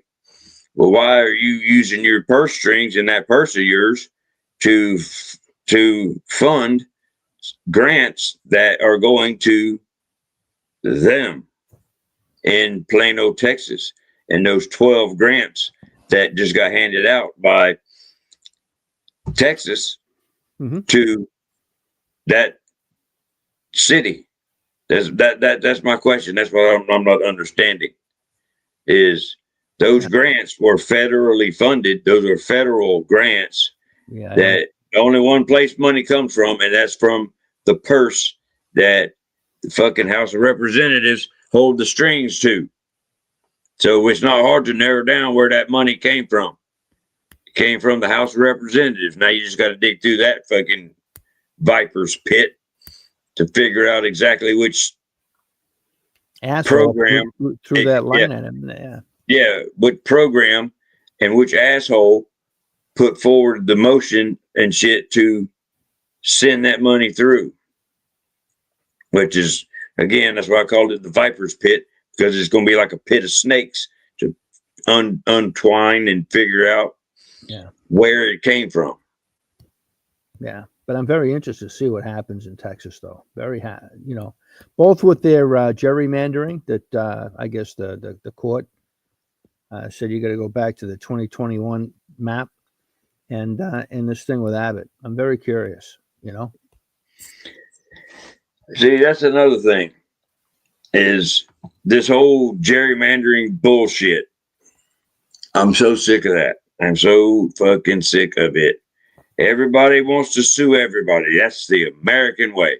But the bad part is it's been the American way since what? But when did that fucker get burnt with the damn McDonald's coffee? Ever since then, that's been the American way. Let's just sue the son of a bitch. Oh, and on a separate subject, welcome, Miss Candy. Good to see you back. Good evening. I just say, why don't we just sue the federal government, because they're wasting our money. Agreed. Hell, everybody else sues them son of a bitches. Why can't we? But like I was saying, all the way back to the McDonald's thing, and I know everybody has to. We're all old enough in here to have remembered that fucker suing because the McDonald's coffee spilled and gave him a little bitty burn, or whatever, his leg or whatever turned red, and he sued.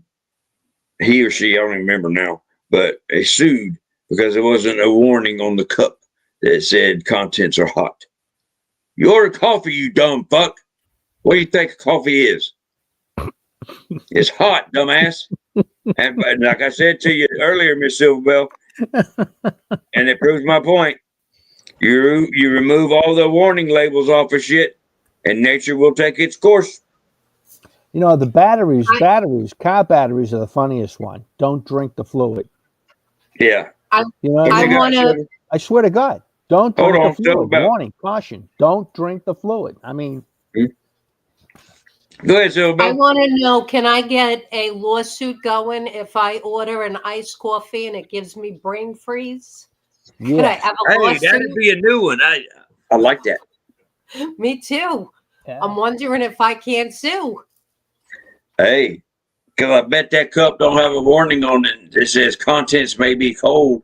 May be cold, yeah. You know what sucks? Is that in most cases you have to ask the federal government permission to sue it. It's yeah, right. And so it's like, right. Okay, can we sue you because you're spending too much money? They're gonna be like, fuck you, hell no. So I haven't researched the circumstances, but in most cases you do have to have permission to sue the federal government, which is insane. I honestly, I think you're absolutely right. Now that you mentioned that, I think you're 100% right, ma'am.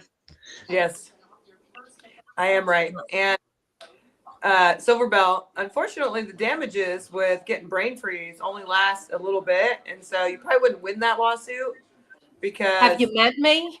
I can get real crazy at times. Oh, just all you need is a little tick. All you need is a little tick. You know, like you got brain freeze, and all of a sudden it's like you do that every 30 seconds or something. You can't stop. You know what I mean? That's got to be worth at least $10 million. You know what I mean? Yeah. Hell, just just give me one. I'm happy. Fuck, I can make that work. Yeah. Me I don't need a lot. I don't need a lot. I don't need anything. I just want to set a precedent just because there's other stupid people out there that did it. Yeah. But yeah, that's my point is everybody sues for everything. Why? Just stop. Because that's just going to force the government to go print more useless fucking paper because they're going to pay for that useless fucking money from the useless Fed that don't have no money. The Federal Reserve, which is not federal and it has no reserves, they're going to sell you useless fucking paper that you just printed, useless fucking paper. It's all useless paper. And then they're going to charge you fucking interest on that useless fucking paper that you're going to have to pay them back with gold. That's how they make their money because there's investors in that fucking bank. I'm not going to tell you who they are, but I think you can guess. They invented usury, and it's all useless paper floating around out there. And your money, which is not really money, it's just numbers on a screen. It's all digital. That eventually the government will be able to just go click and turn your shit off. Yeah. Because they don't like you. They can do that now, Gator.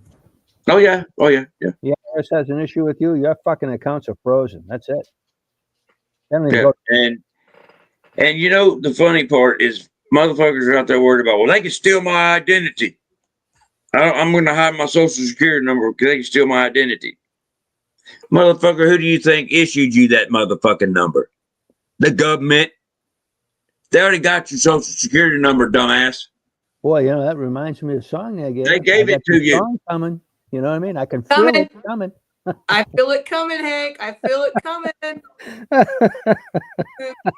I mean, like for real. I love it.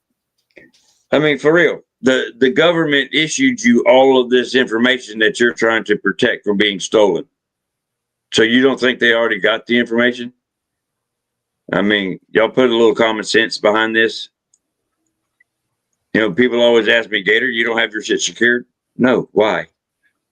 They're the ones that gave me the information, so you don't think they already have it? I have a question. Yes, ma'am. Since you brought that up, you know how they have all the commercials for, LifeLock for your social security number and your identity. And now they have the new one. If you own a home, they could steal the equity in your home. What the fuck good is this government if anybody could just steal your information, steal your home, steal your identity? What good are they, in all honesty? They're not. They're not worth the shit. That's what I'm saying. Because there's probably somebody they planted out there to steal your shit for them. To begin with, yeah. And you're only insured up to $1 million. They probably started those companies, LifeLock, Oh, and yeah. I forget the one for the mortgage. They probably own it. They own the mortgage company, so they're collecting your money anyway. And then they got some shell company out there that they call LifeLock. So you buy that shit to protect yourself from getting your shit stolen. So you're paying LifeLock to protect your mortgage that you're already paying to the government. So you pay that monthly fee. So you're paying the government there too. Oh yeah, these motherfuckers. Yeah, every paycheck. So is I think money. Natalie's law firm is going to take my case because tomorrow I'm going to get the iced coffee, like the frozen one. Yeah. I'm going to get brain freeze. Hell yeah. I'm going to need your services, girl. Yeah. You know, Hey, yeah, I that's love a it. free case. Hey, you know what? Instead of a tick, right? How about if you develop Tourette's syndrome after the brain freeze? You know what I mean? If you're really gonna do this case, then everybody needs to shut the fuck up right now. I'm just gonna. Good point. Yeah. So I'll tell you what, it's going to be hard to shut Hank up. I love it. Just saying. Holy shit. It gave me advanced brain damage. Yeah. I got Tourette's syndrome. See? Fuck you. It gave you precautionary brain damage. I mean, there's ways. However, I hate to break you guys' fun up. I hate to break it. I gotta give you guys point something out here. Right. You know, this podcast is going all over the place. It's like on Facebook, it's on this, that, and everything. Okay. Here you are talking about doing something. You know what that's called? Scamming. That could get you in trouble. Because you should not have said anything until after we were backstage. Okay. Everybody who's listening, never mind. It was a joke. Hey. It was a joke. The whole thing was Hey, look. See, look. I got my glasses on. See, I didn't hear anything. Yeah, you're good. Yeah, I didn't hear a damn thing. Yeah, but you know what? With my luck, it don't matter. There could be 15 people all discussing this shit. I'm the fucking one going to jail for life. Okay, that's just my. Well, look at you. You look like a fucking crook anyway. Yeah, you know what I mean. I'm the one So with I ain't the worried about Italian last name, so I'm pretty sure I'm going first. Hey, well, thanks for the help there, Bob. Well, I look like a fucking hitman, so there you go. Oh, I love it. And Natalie's the only Natalie one hasn't that's shown her pretty face. cool, They can just claim that's a fake picture. What's that? And then Silverbell looks like Miss Innocent over there, like she wouldn't swat a fly. Miss Polly Purebred. Little do they fucking know. Yeah. I am Italian after all. Yes, you are. Yeah, little do they fucking know. She's the leader of this fucking mafia group.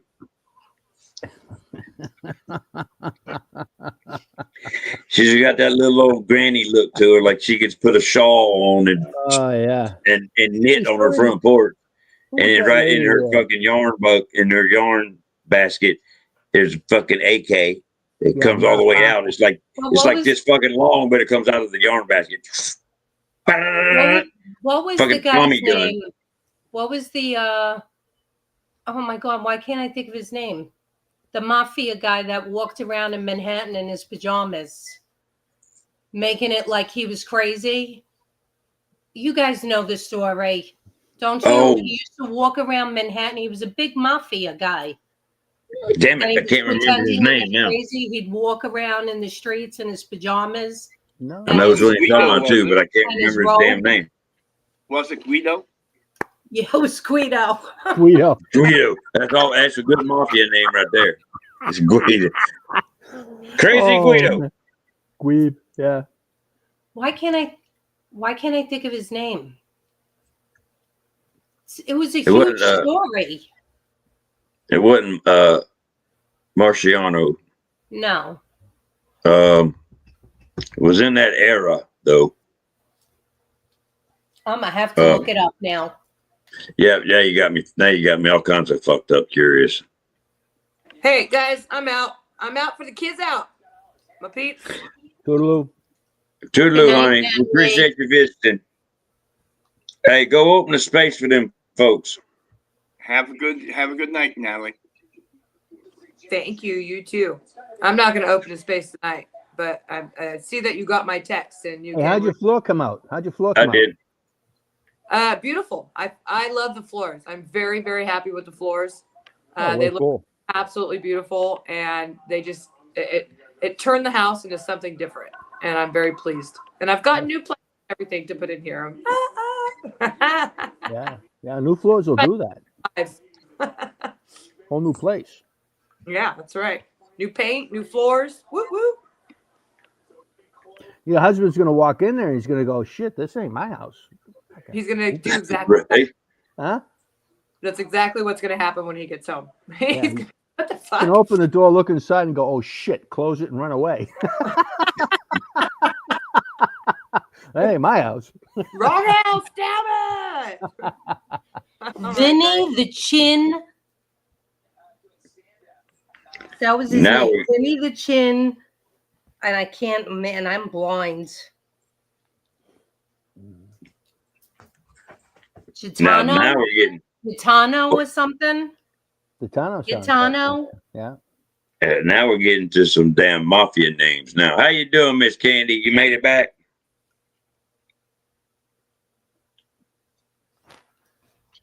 Maybe. Vinny the Chin. Yeah, I'm going through the hills, You going through the and we got hill? a ton of fog right now. Yeah, we got a lot of fog right now. So You be careful. Be very careful, please. I am. That's just why I keep getting kicked. So I just want to let you know. I gotcha. Also, there's a lot of history in Wyoming, which I know that's hard to believe, but every time I Oh yeah, you're definitely going through the county hills. or You're a breaking up city like a or champ. town, it's a lot.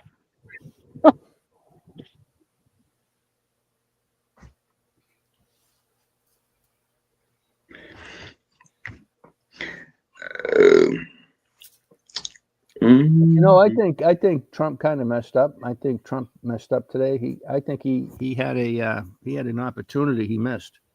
You know, with those people talking about don't follow the unlawful orders, right?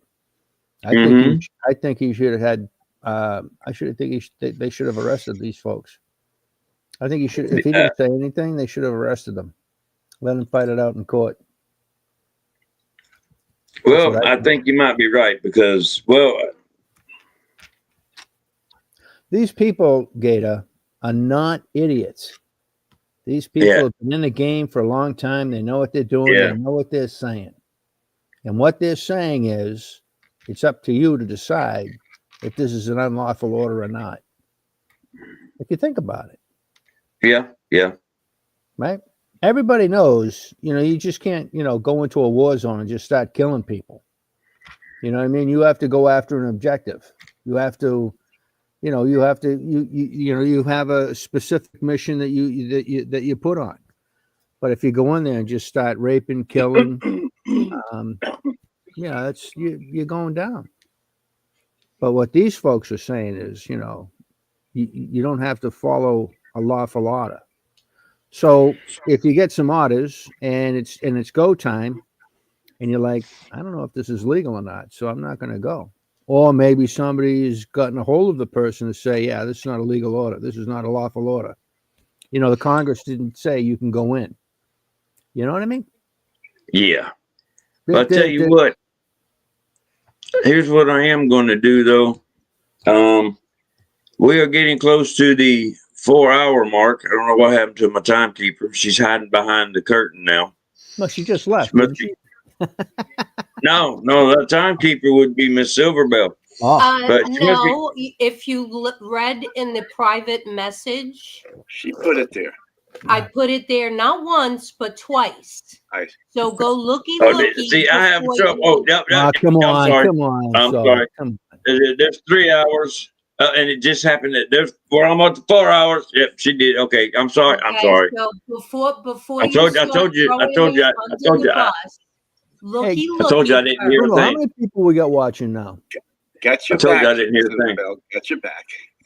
There's 280 people watching this right now. What's that? 380? 280. 280. That's not bad.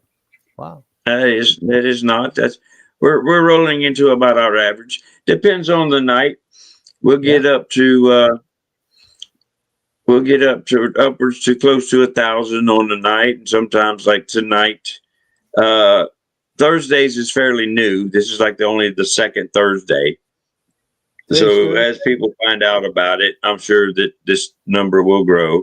Mondays are about our best. Tuesdays are growing. And I think I need to sign off as quickly as possible because I'm barely holding the lead. Silverbell is trying to catch me and knock me off my throne. So I need to hurry up and shut this down No. so I no, can we're win. gonna- Monday, I'm gonna show up like Vinny the Chin, whatever the heck his name was. Gigantic, Oh yeah, you something show like up in that. pajamas. Yes, I'm You gonna show up do in the whole pajamas, your performance, viewing the will robes. fucking explode. But yeah, we are close to our 4-hour mark, so that's usually about the time we start going fucking nuts and turn into like a real life bullshit space on X, and y'all probably are just like, what are these dumb motherfuckers talking about? Well, This is stupid. But hey, we do tend to get that way sometimes and forget that we're actually talking live. So we appreciate y'all hanging with us when we do tend to get stupid and forget what the hell we're doing. But I do appreciate y'all. And then there's a long time buddy that ain't seen in a minute. Just about to, he's right on point though. Right about the time I'm getting ready to shut shit down. There my buddy Critical Thinking shows up. But he's good. He's good folks. Pop in the comments when your critical space is, man. I'll put it out real quick. While I'm shutting down, I'll throw out. I gave you a shout out for your space on your for your creek night. Damn it, I can't remember what you actually call it. Damn, I'm sorry, dude. But I believe it's on Friday nights. I just need the particulars on it, sir, and I will shout it out real quick if you got a moment, or if you can still hear me. I'll be sure enough to shout that out. But I know it's I know you call it Creek Chat. That's what it was. That's what I believe you called it, was your Creek Chat. If I remember correctly, you hold them on Friday nights. I'm not exactly sure of the time. I believe it was 8 p.m. Eastern. I hope I'm getting all this right, because I want to kind of shout out for you. But if you do want to interact with Mr. Critical Thinking and Drinking, he is quite the character indeed, quite the gentleman. Good folk. You'll love the accent. And hopefully you'll catch him when he's semi-sober and he won't give you too much shit. But the shit he does give you is usually pretty accurate. He likes to critically think. So whenever he's, I don't know, that shit, I'm gonna look him up real quick so I can give you the actual info correctly. And then I'm going to sign on off of this here thing. Critical just showed up in time to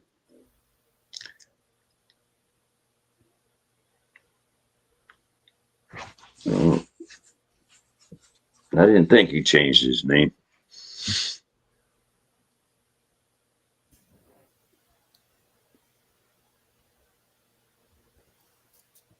Okay, let me see if I can find him. That is not him.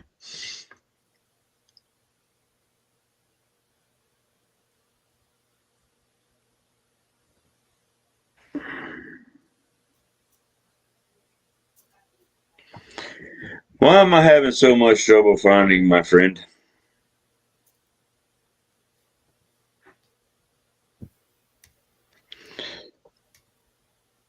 You know, it could be the way X has changed things around, and that's probably why you're having a fun time finding him. Yes, I think you may be right. You may be right. But anywho, I'm gonna go ahead and go around the horn while these nice people are saying sayonara for the evening, and I'll continue my look while they are saying their good nights and goodbyes, and then I will be closing her out for the night. So I will start with Mr. Hank down there and work my way to Mr. Bruno and then up to the lovely Brooklyn Angel, Miss Silver Bell. So Hank, go ahead on with some final words for the peoples. Well, The hardcore 282 now. 282. Wow, that's amazing too, right? It's I would thought that everybody would have left the show when I came on. You know what I mean? So I'm really kind of impressed. Yeah, but it was a good show, and all you folks, thank you very much for stopping by and listening. And remember, all Democrats suck. They suck real bad, And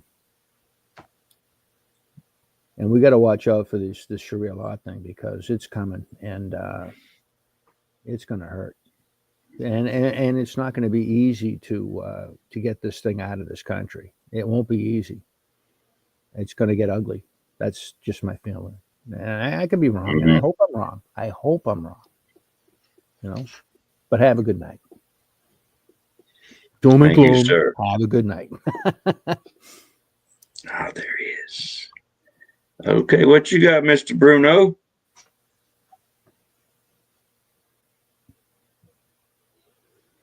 Did we lose Bruno? I don't think he. Yeah, I was also looking for critically thinking, and I found him. I did. I got him. Go ahead. Say, my help. I say I was looking for him, and I found him, and then he finds him. How about that?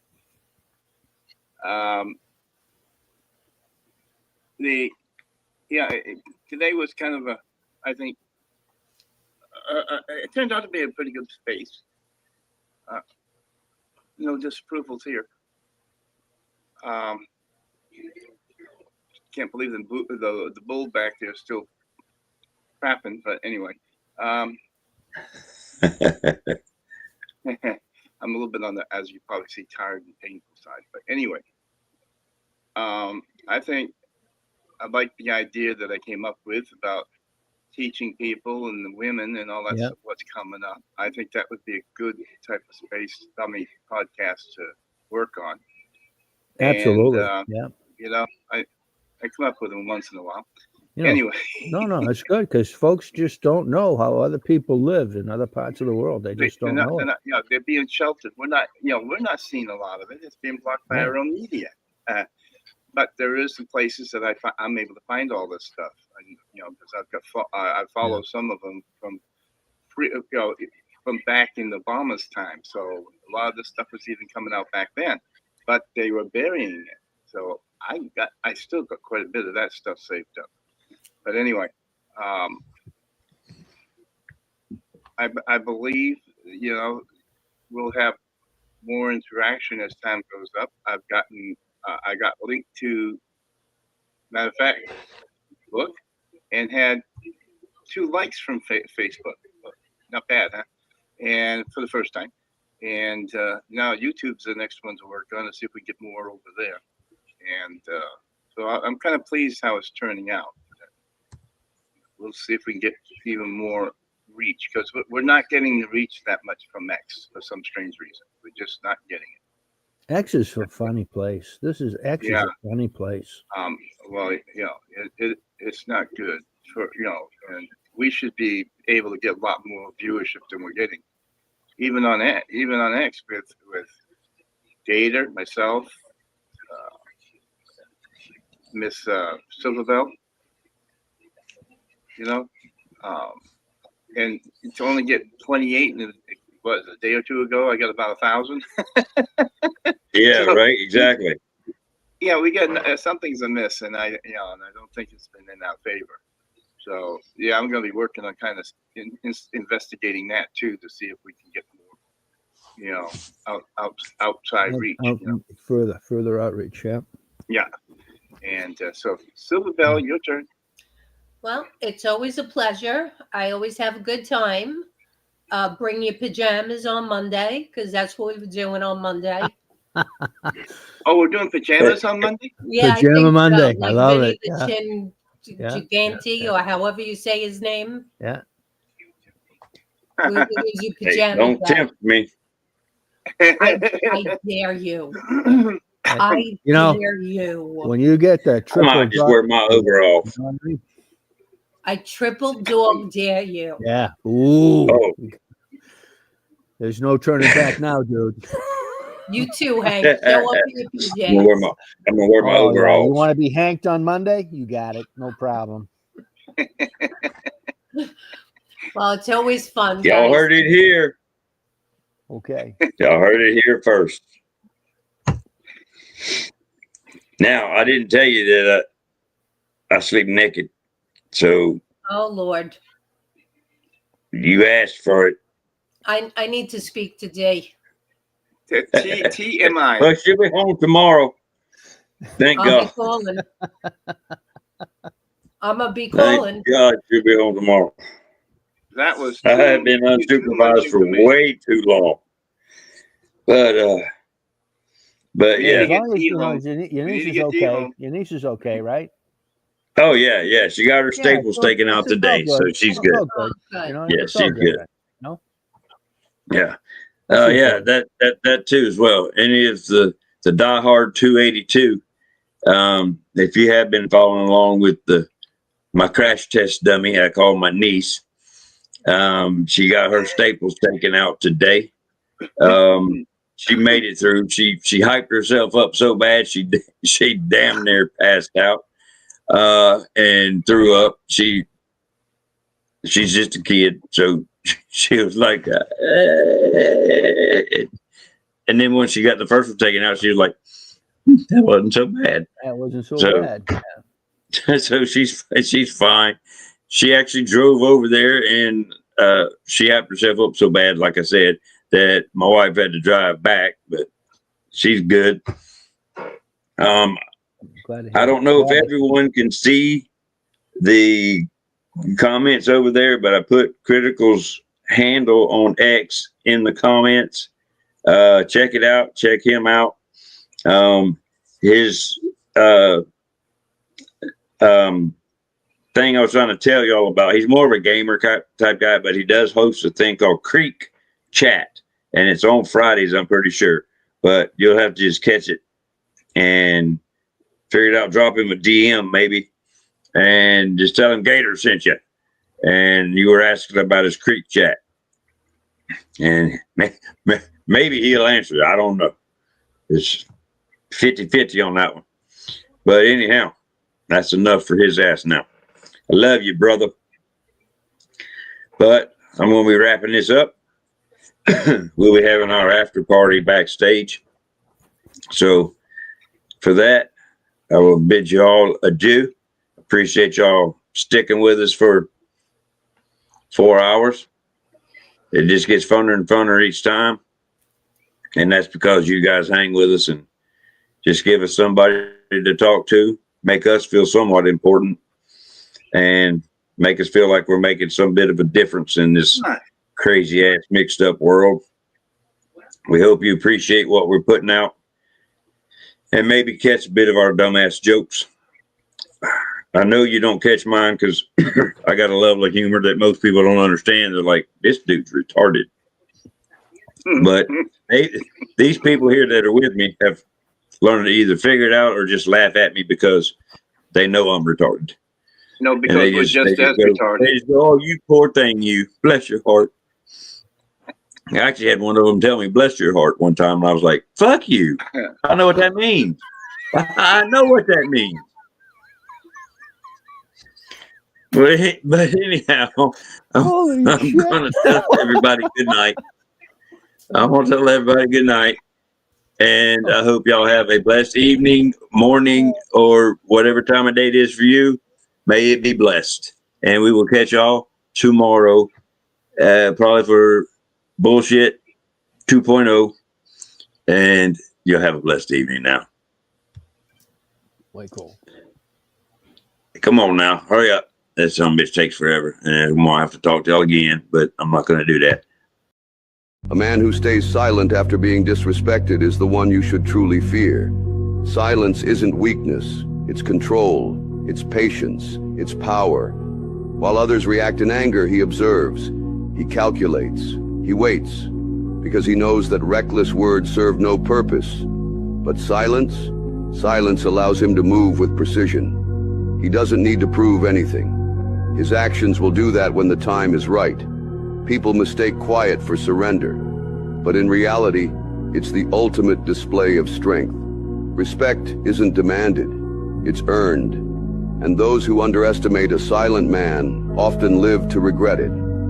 The strongest person in the room isn't the loudest. It's the one who doesn't react out of impulse, but responds with purpose. So if you ever cross paths with someone who chooses silence over outbursts, be careful, because when they move with intent.